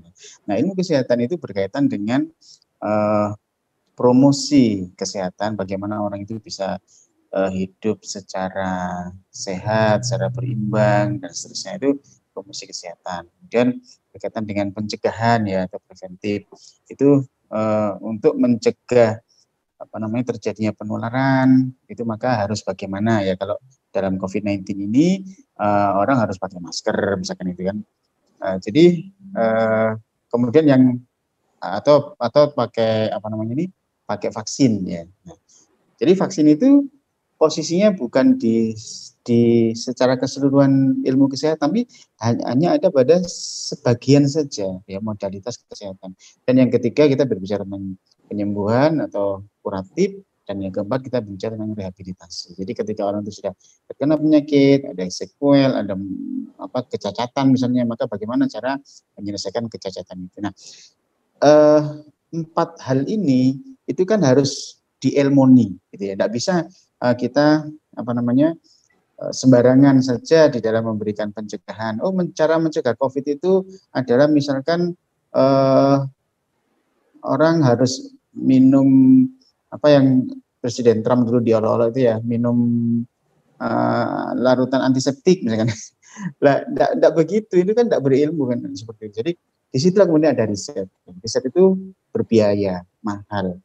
Nah, ini semua membutuhkan kebijakan ya. Membutuhkan kebijakan agar terjadi 4 modalitas kesehatan tadi itu secara bagus, secara prima dalam kapasitas yang maksimal gitu ya. Nah, kemudian yang kedua adalah mengenai politik kesehatan. Politik kesehatan itu adalah bagaimana 4 hal tadi tersedia secara prima, secara baik, gitu kan, dan kemudian terdistribusi secara bagus kepada masyarakat sehingga masyarakat terjaga kesehatannya, terjaga nyawanya. Nah, jadi vaksin itu di sini letaknya, di yang nomor 2 tadi, pencegahan itu. Nah, sedangkan pada saat ini seolah-olah vaksin itu kan menjadi sesuatu yang ya mati urip butuh vaksin atau bagaimana gitu ya. Nah, padahal tidak seperti itu. Jadi yang kita persoalkan justru bagaimana keempat hal tadi itu sampai saat ini kapasitasnya masih belum bagus, gitu kan? Kenapa? Karena mungkin tadi di awal tadi disampaikan karena pendanaan risetnya itu tidak at any cost disediakan oleh penguasa, gitu. Ya. Kemudian yang kedua distribusinya. Nah, kalau kita berbicara bertanya bagaimana Islam mengurai ini semua, maka keempat hal tadi itu harus mumpuni ya, ilmu kesehatannya harus mumpuni dan politik kesehatannya juga harus mumpuni. Nah, di dalam mengenai ilmu kesehatan tadi itu kita bisa aja ambil dari mana-mana ya, dari orang kapitalis ya, orang kafir, orang ateis bahkan ya, kita boleh mengambil ilmu mereka. Mana kira-kira yang paling efektif untuk menjaga kesehatan masyarakat tadi itu di dalam berbicara tentang 4 hal tadi itu. Nah, kemudian berkaitan dengan distribusi, ini yang berbeda ya. Distribusi ini yang berbeda. Distribusi ini kalau dalam agama Islam itu Rasulullah SAW memberikan contoh kepada kita bahwa distribusi keempat hal tadi itu diberikan kepada masyarakat tidak melalui invisible hand, tidak melalui market mechanism ya, tidak melalui ada uang ada barang, ada uang ada pelayanan, tidak, tapi betul-betul merupakan mekanisme pemberian secara cuma-cuma oleh negara, sehingga ini bisa diakses oleh semua orang. Dan ketika ini bisa dipastikan bisa diakses oleh semua orang, maka bisa dipastikan bahwa semua orang itu akan bisa terjaga kesehatannya. Dan yang lebih penting lagi itu adalah tidak ada sebagian anggota dari masyarakat itu yang akan menjadi bom waktu. Kenapa saya katakan bom waktu? Karena ketika mereka tidak bisa, contohnya misalkan mereka tidak bisa hidup sehat, tidak bisa mencegah, maka mereka ini akan menjadi carrier selama-lamanya, itu akan beranak pinak. Ini akan menjadi carrier. Kuman tidak bisa terberantas, virus tidak bisa terberantas karena masih ada yang menyimpan itu. Nah, ini yang penting sekali. Gitu. Sehingga kalau ditanya bagaimana Islam itu menyelesaikan persoalan, keempat hal tadi sudah kita bahas ya. Maka distribusi ini yang menjadi sangat-sangat berbeda antara Islam dengan kapitalisme. Dan itu semua saya pikir keempat hal tadi itu akan bisa terwujud dengan bagus ketika masing-masing orang itu punya visi yang bagus. Pemerintah punya visi yang bagus, juga para researcher juga punya, para peneliti juga punya visi yang bagus, rakyat juga punya visi yang bagus, sehingga ini semua visi apa itu? Visi akhirat. Gitu. Jadi pemerintah bukan cuma sekedar takut diprotes sama rakyat, apa kata dunia dan seterusnya, enggak. Peneliti pun juga bukan cuma sekedar saya ingin eksis untuk meneliti, untuk mempublikasikan karya-karya, enggak begitu. Tapi ini adalah semata-mata ingin menjalankan hadis Nabi bahwa khairukum man khairun nas anfa'uhum linnas, sebaik-baik manusia orang yang paling bermanfaat dari manusia. Betapa bermanfaatnya, betapa baiknya saya ketika saya itu berhasil misalkan membuat penelitian yang bisa dimanfaatkan oleh orang seluruh dunia untuk mencegah COVID-19, misalkan seperti itu. Maka ini betul-betul akan bisa memacu secara bagus sekali keempat hal tadi itu, mulai dari promosi, kemudian prevensi, kurasi, dan juga rehabilitasi tadi itu. Nah, saya pikir semua itu membutuhkan kekuatan ideologi seperti yang disampaikan oleh para pembicara sebelumnya. Dan ideologi kapitalisme itu tidak mampu untuk memberikan visi yang bagus tadi itu. Ideologi kapitalisme hanya mampu berhenti pada bagaimana merangsang orang untuk hidup, untuk mendapatkan kekayaan saja. Anda silakan meneliti, nanti ada kaya. Anda silakan menjadi penguasa, nanti ada kaya. Itu aja. Ya, sedangkan kalau Islam tidak. Islam bukan cuma Anda kaya, tapi Anda akan masuk surga. Anda akan diselamatkan oleh Allah dunia dan akhirat. Maka visi inilah yang sebenarnya tidak dimiliki oleh kapitalisme. Dan saya pikir pada saat ini umat bukan cuma sekedar membutuhkan vaksin, tapi membutuhkan perbaikan ideologi. Kembalilah kepada ideologi Islam. Maka disitulah semua insya Allah akan bisa terjadi. Begitu. Jazakallah khairan katsiran atas penjelasan dari Dr. Amin, luar biasa ya. Jadi kalau selama ini kita melihat pembahasan COVID itu ya langsung ditangani secara kuratif gitu, atau pengobatan gitu. Padahal sebetulnya Masya Allah tadi dijelaskan secara lengkap dan komplit gitu, bahwasanya memang ada dua komponen besar. Yang pertama adalah harus adanya upaya kesehatan yang menyeluruh gitu. Apa itu upaya kesehatan? Promotif, preventif, kuratif, dan rehabilitatif. Kemudian komponen berikutnya adalah distribusi yang pas. Tapi kedua komponen utama ini harus mengarah pada visi akhirat. Lagi-lagi sesuai dengan yang disampaikan oleh Cak Mahfud Abdullah tadi membahas dunia militer, butuh sebuah kekuatan ideologi. Nah, berikutnya kita kembali lagi ke Cak Fajar Kurniawan. Monitor Cak Fajar. Ya, Set. Alhamdulillah. Kita lanjutkan diskusi kita tentang pengkhianatan tadi. Nah, ini pertanyaan lanjutannya itu adalah mengapa sih umat saat ini masih mempercayakan kepada para penguasa pengkhianat semacam ini, dan seharusnya apa yang mesti dilakukan? Ya, saya kira semua itu berpangkal pada rendahnya kesadaran politik umat Islam gitu ya, sehingga kemudian umat ini mudah terombang-ambingkan ke sana kemari ya, tidak memiliki agenda sendiri, tapi senantiasa menjalankan apa yang menjadi agenda Barat gitu. Sehingga umat itu tidak pernah punya agenda perjuangan sendiri kalau kita lihat gitu ya, tapi senantiasa membebek apa yang sudah disetting oleh Barat. Dan memang dalam hal ini Barat sangat berperan besar untuk kemudian menjauhkan umat ini dari tadi politik Islam tadi itu ya. Barat senantiasa mencitrakan politik itu, dan ini kemudian diamini oleh sebagian besar umat Islam hingga hari ini, bahwa politik itu adalah kotor ya, politik itu menghalalkan segala cara untuk meraih kekuasaan ya, dan seterusnya. Padahal pengertian politik itu dalam Islam itu sangatlah mulia gitu ya, karena itu terkait dengan pelayanan ya. Bagaimana sebuah negara itu bisa melayani masyarakatnya, bisa melayani rakyatnya, bisa memperhatikan satu persatu kebutuhan rakyat, itu adalah bagian dari politik Islam gitu. Nah ini yang kemudian umat Islam sendiri tidak paham tentang hal itu ya. Dan dengan tadi kemunduran umat Islam seperti itu, memang Barat punya kepentingan. Ya kepentingannya apa? Kepentingannya adalah Barat ingin selama mungkin itu mencengkeram atau menjajah negeri-negeri Islam gitu. Dan ini kita saksikan dari ujung barat hingga ujung timur. Tadi sudah disampaikan oleh Bang Farid Wajdi tadi bahwa nation state itu adalah bagian juga strategi barat untuk kemudian menancapkan kuku-kukunya ke kalangan atau kaum muslimin gitu, dan itu mereka tetap pertahankan agar apa? Agar tidak akan pernah muncul lagi namanya kebangkitan Islam begitu. Terakhir Cak Fajar, terakhir. Ya. Terus Ya. lantas bagaimana upaya kita untuk menghalangi ya, atau bahkan menutup kemungkinan adanya penguasa-penguasa zalim, penguasa-penguasa yang berkhianat terhadap kepentingan rakyat?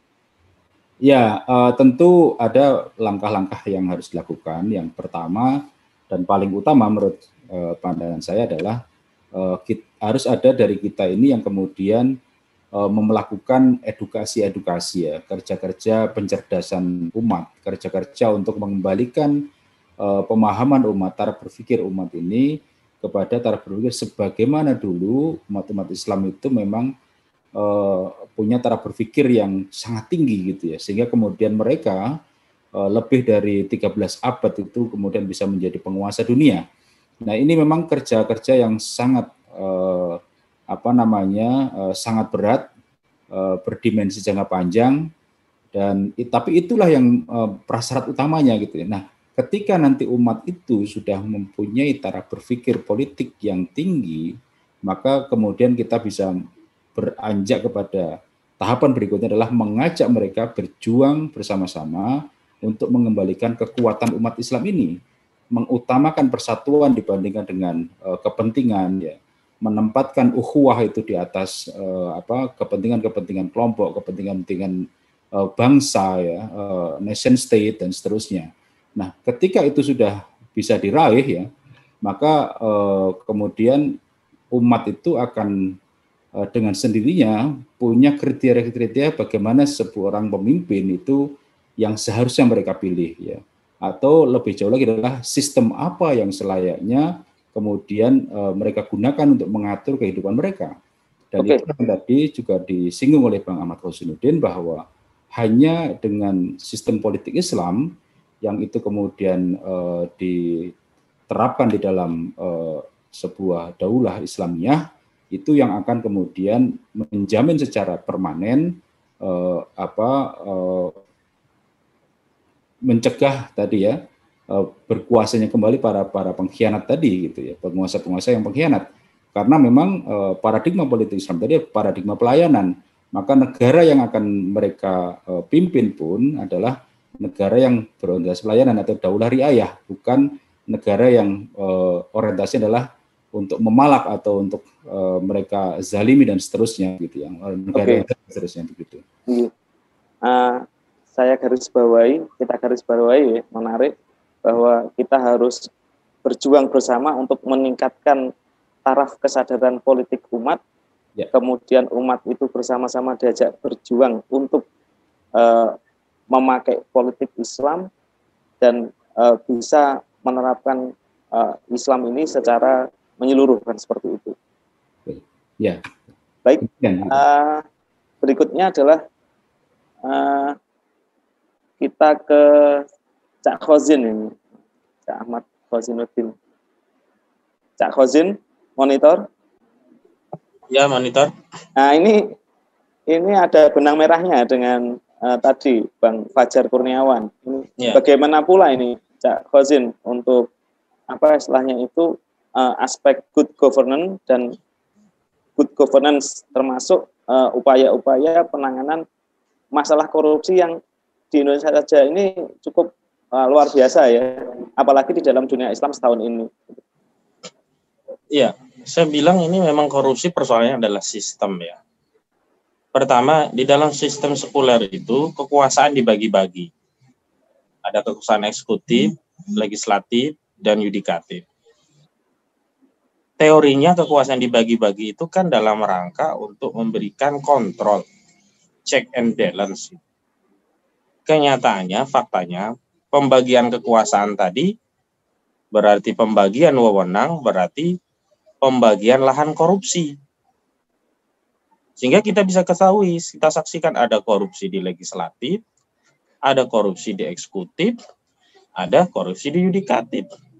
Di legislatif ada di DPR RI, ada di DPRD tingkat provinsi, di DPRD tingkat kota dan kabupaten. Eksekutif ada di tingkat presiden, cuman presiden nggak bisa, kasus korupsi presiden nggak bisa diselesaikan dengan proses oleh KPK, paling harus menggunakan pengaktifan pasal 7A konstitusi, yakni pemakzulan. Dan sulit sekali untuk membuktikan presiden korupsi karena dia akan mendapatkan imunitas sebagai kepala negara. Korupsi di kementerian eksekutif sudah banyak, terakhir ada 2 kasus di KKP dan juga di Kementerian Sosial. Korupsi kemudian di pemerintahan daerah, korupsi gubernur, korupsi bupati dan wali kota. Dan kita kesulitan untuk mengontrol karena kekuasaan itu dipisah-pisah.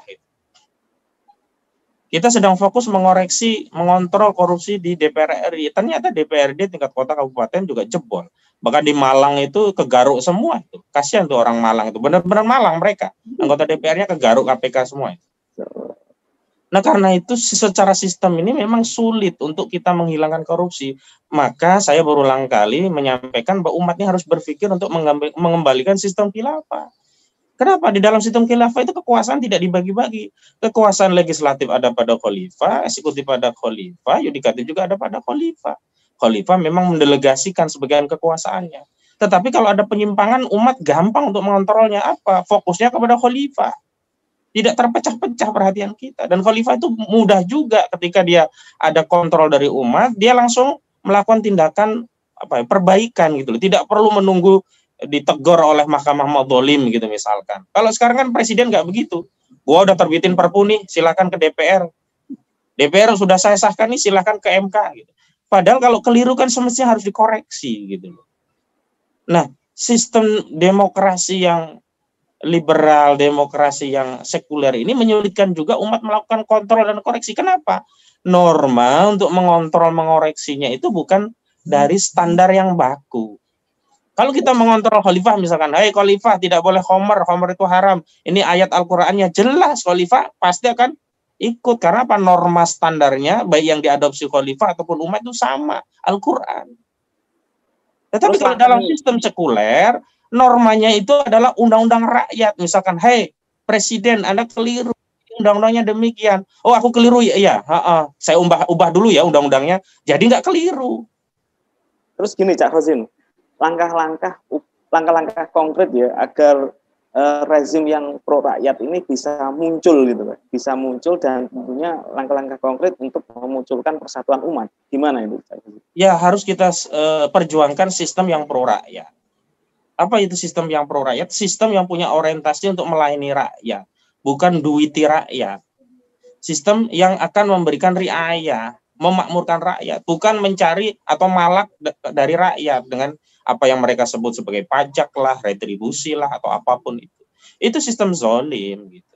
Dan sistem ini berulang kali di berbagai grup WhatsApp tuh saya sampaikan ini khilafah gitu. Kadang-kadang kawan-kawan aktivis pergerakan itu juga saya heran gitu loh. Mereka ini sebenarnya sebel dengan sistem yang ada, kecewa dengan demokrasi. Tapi begitu diajak ke khilafah, kayaknya masih mimpi lama. Tapi mereka sendiri kita berjuang, ya tunggu 2024 itu. Kadang-kadang saya ini melihat ini apa gitu loh. Karena seperti orang yang seorang perempuan yang memintal benang, kemudian mereka urai sendiri gitu. Jadi nggak akan selesai. Jadi saya ingatkan kepada kita umat Islam, kita harus tahu bahwa persoalan ini karena apa? Karena diterapkannya sistem dan aturan perundangan yang zalim. Apa itu sistem dan peraturan perundangan yang zalim? Ya, ini sistem yang tidak berasal dari Allah Subhanahu wa taala.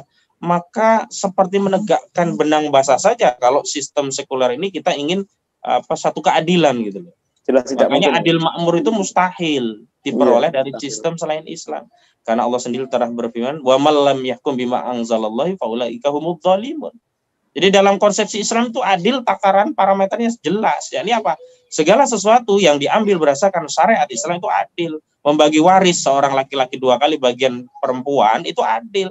Justru dalam pandangan Islam kalau laki-laki dan perempuan itu disamakan bagian warisnya itu zalim. Jadi ukuran adil zalim itu adalah syariat. Jadi kalau ada seorang pencuri disanksi potong tangan itu adil. Tapi kalau ada seorang pencuri hanya dipenjara itu nggak adil, zalim. Kenapa? Si pencuri nanti di akhirat akan diazab lagi. Karena apa? Sanksi di dunia itu tidak sesuai dengan apa yang dikehendaki oleh Allah, sehingga tidak menjadi jawabir, tidak menjadi alasan untuk menebus dosanya. Di akhirat akan diazab lagi. Itu kan nggak adil gitu. Nah, inilah perjuangan kita untuk mengingatkan umat tentang apa? Sistem yang adil, yakni sistem Islam, yakni apa? Sistem khilafah. Jadi tidak usah muter-muter sistem yang menerapkan Al-Quran, sistem yang menerapkan itu masih muter-muter. Ya khilafah, nggak ada yang lain. Karena apa? Sistem yang menerapkan Al-Quran dan As-Sunnah yang kafah itu tidak ada selain khilafah. Bukan kerajaan, bukan republik, bukan monarki, bukan konfederasi, bukan federasi, bukan imperium, itu adalah khilafah. Begitu, Pak Yuli. Siap, terima kasih. Berikutnya ke pemateri selanjutnya, Cak Farid Wasidi. Ini kayaknya juga masih ada benang merahnya ini dari statement Cak Khozin. Apa peran pergerakan ya? Apa peran pergerakan dakwah di situasi yang semakin hari semakin memanas di dunia Muslim saat ini?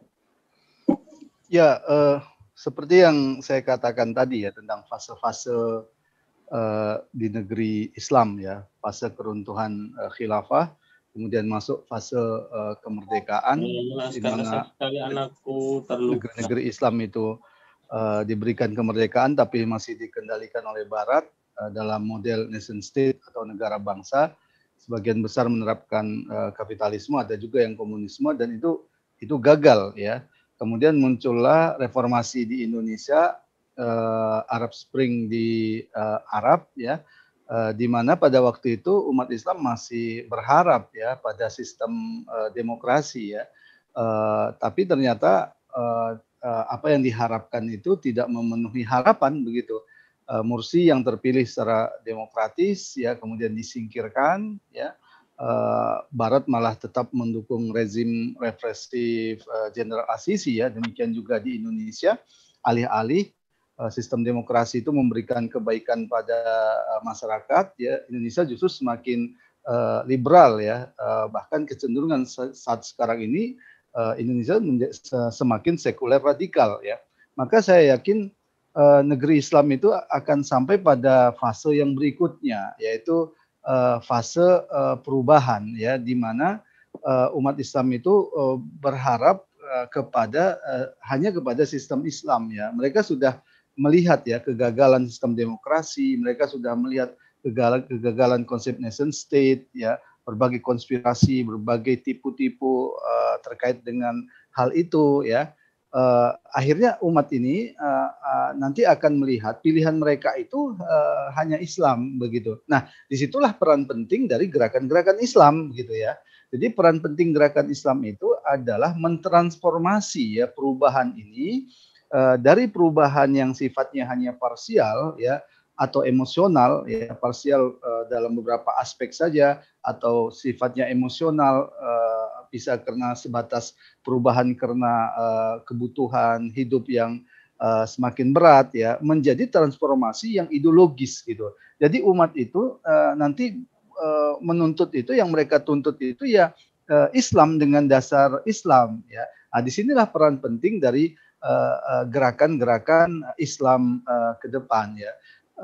Seharusnya gerakan-gerakan Islam itu tidak lagi ya masuk ke dalam lubang yang sama 2 kali begitu kan. sudah Apa berapa jalan yang harus ditempuh ini, Cak banyak Farid? kita ini Bang Farid. ya.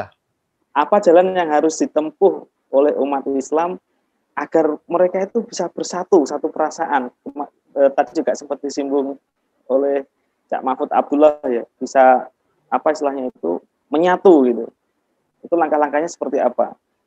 Ya, pertama kita akan bisa bersatu kalau landasan perjuangan kita sama, yaitu Islam begitu, yaitu akidah Islam. Kita akan bersatu. Kita juga akan bersatu kalau tujuan kita sama. Tujuan kita itu adalah bagaimana agar ya Islam ini berupa syariahnya secara kafah itu bisa diterapkan. Jadi kesatuan dasar dan kesatuan tujuan itu kemudian menjadi sangat penting ya. Inilah yang saya lihat akan menyatukan umat ya. Di samping itu kita harus menolak sama sekali ya solusi-solusi yang bukan didasarkan Islam ya. Kalau dulu bisa kita bayangkan ya kenapa di masa keruntuhan Khilafah Utsmani itu umat kemudian banyak berpaling kepada Barat ya. Karena di saat Khilafah Utsmani mengalami kemunduran, bahkan mereka disebut the segment of the Europe, Barat itu mengalami kebangkitan setelah mengalami revolusi sosial dan politik di Prancis, kemudian muncul revolusi industri, kebangkitan sains dan teknologi, kebangkitan Barat itu luar biasa.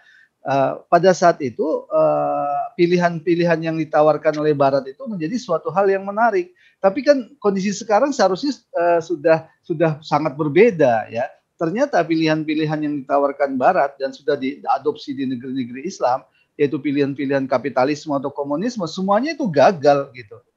Semuanya di negeri Islam itu gagal. Penguasa-penguasa yang didukung oleh Barat adalah penguasa-penguasa yang represif ya, yang hanya berpikir tentang oligarki politiknya. Semua itu gagal ya. Nah dari fakta-fakta itu kan seharusnya umat ini tidak ada sedikit pun ya, satu pun harapan mereka setitik pun ya kembali kepada demokrasi, kembali kepada sistem sekuler. Kita mau ditipu berapa kali lagi ini kan? Nah saya kira menyampaikan itu ke tengah-tengah umat ini sangat penting ya. Saya ingin mengambil hal yang menarik ya. Kenapa lepas dari perdebatan tentang ISIS ya, yang jelas dalam pandangan beberapa gerakan Islam seperti Hizbut Tahrir misalkan, ISIS itu bukan khilafah ya. Tapi kenapa ISIS itu menjadi magnet ya dalam revolusi di Timur Tengah ya, atau dalam perubahan di Timur Tengah? Karena ISIS itu menawarkan khilafah begitu.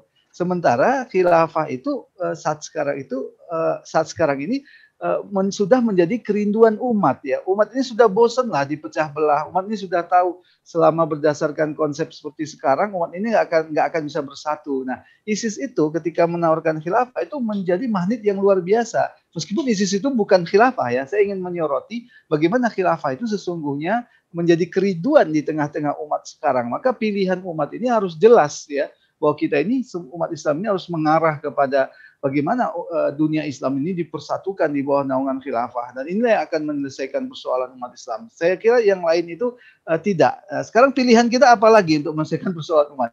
Berharap pada PBB, jauh panggang dari api kan begitu. Berapa banyak resolusi PBB yang kemudian diveto oleh Amerika ya? Berapa banyak Amerika melanggar ya melanggar prinsip-prinsip penting dari PBB, melanggar hukum-hukum internasional yang mereka buat sendiri ya. Jadi udah omong kosong. Berharap pada OKI juga omong kosong gitu ya.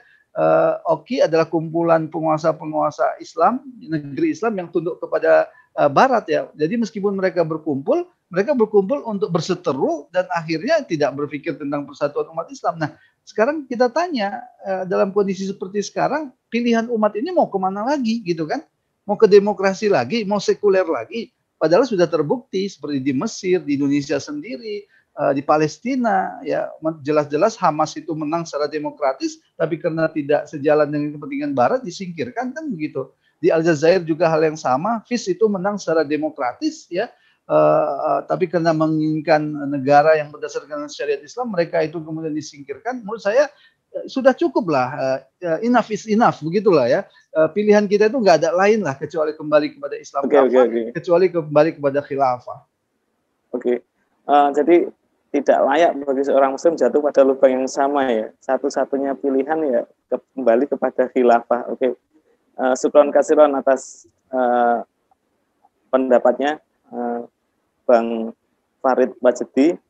Kita lanjutkan ke pemateri berikutnya. Ini karena pemateri berikutnya, pemateri yaitu Cak Umar, monitor Cak Umar.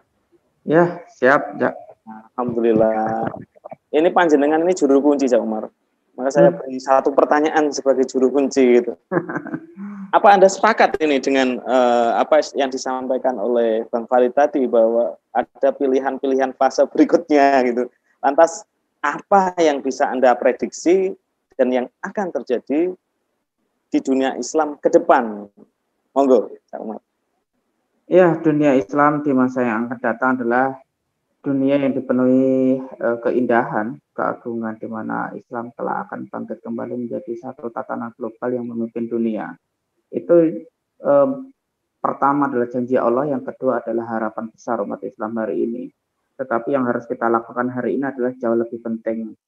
Kita harus melakukan banyak perubahan di samping harus menyadari sepenuhnya ya bahwa kunci perubahan itu harusnya ke depan layak dan harusnya bisa menjadi cikal bakal kekuatan yang akan menghancurkan dominasi Barat, bukan hanya di dunia Timur Tengah saja, di dunia Muslim bagian Barat, Timur maupun di Tengah saja, tapi seluruh umat Islam ya.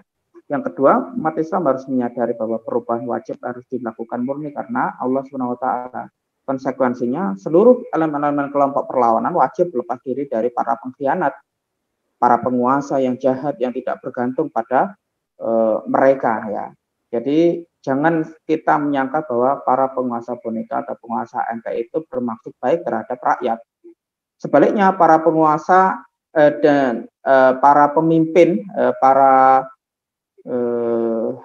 kelompok-kelompok perlawanan ya harusnya bisa memompa ya semangat terus ya, seluruh umat Islam agar berdiri bersama mereka dan berjuang menjatuhkan seluruh narasi kapitalisme global. Dan kita semua juga harus yakin bahwa janji Allah itu pasti akan terwujud. Karena itu kalau kita menemukan kata kunci Amerika adalah setiap tindakan Amerika hari ini menginginkan agar seluruh negara yang berada dalam dominasinya, agar strukturnya itu tetap terjaga.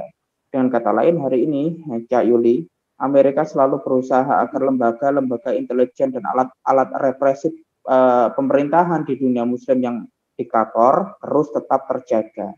Sebab keberadaannya itu bagaikan tongkat yang kapan saja bisa digunakan untuk menekan masyarakat hingga tetap bertekuk lutut di hadapan rezim-rezim diktator. Karena itu kita perlu memahami bahwa tidak ada satu negara manapun yang dapat berhasil tanpa ada politisi yang visioner. Umat Islam harus belajar dari kegagalan-kegagalan negara-negara kapitalisme hari ini. Karena itu umat Islam perlu menyadari bahwa pemikiran militer diperlukan bagi umat Islam untuk membangun kekuatan dunia Muslim dan membebaskan negara di dunia Muslim ini dari pendudukan kaum asing ya dan kaum imperialis asing. Karena itu pemikiran politik lebih penting ya, di mana negara tidak kehilangan di meja perundingan, di konferensi-konferensi dan maupun jebakan-jebakan politik yang telah dirancang oleh Amerika dan termasuk sekutunya. Dan karena itu ketika kita berbicara kondisi di masa yang akan datang, maka kita bisa melihat bahwa seluruh narasi global Amerika itu mudah terbaca oleh publik dan seluruh kebobrokannya juga terekspos oleh media. Dan dunia Muslim hari ini juga muak terhadap kebiadaban Amerika Serikat dan termasuk sekutunya untuk melakukan penindasan dan penjajahan di dunia Muslim. Karena itu umat Islam hari ini dan khususnya para pemuda, jadilah tembok-tembok yang kokoh di depan kelemahan jiwa yang dimana hari ini mereka patuh sepenuhnya kepada para penjajah itu. Para penguasa yang zalim itu sedang kosong dari kesatria-kesatria yang bisa melakukan perubahan sehingga bisa mengantarkan dunia Islam ke arah yang baik. Karena itu kuncinya ada di tangan umat Islam sendiri. Yang dengan izin Allah, panji kebenaran akan menjulang dan panji kebatilan pasti akan tersungkur. Dan kita diingatkan, innal batila kana zahuqa. Ya, sesungguhnya kebatilan itu pasti akan lenyap, pasti lenyap. Karena itu kita juga perlu waspada, jangan sampai kita mendengarkan kaum munafik yang berkoar-koar untuk meminta pertolongan kepada orang-orang yang menjajah ya dunia Muslim hari ini disebabkan oleh kekuatan internasional mereka. Karena itu umat Islam harus yakin bahwa mereka bisa melakukan perubahan yang real, perubahan yang bisa membebaskan mereka dari penindasan ini menuju kepada satu era yang bisa menyelamatkan mereka dan kehidupan yang berkah. Gitu, Cak. Alhamdulillah, acara Rembuk Tandur Sumilir dengan tema Qofadis Dunia Muslim Kontemporer ini bisa kita tuntaskan ya, alhamdulillah. Semoga ini menjadi sebuah pencerahan bagi umat Islam, dan tidak lupa kami sampaikan jazakumullah khairan kasiron atas partisipasi, atas kesediaan dari para pemateri yang luar biasa, dan marilah forum yang mulia ini kita tutup dengan istighfar 3 kali.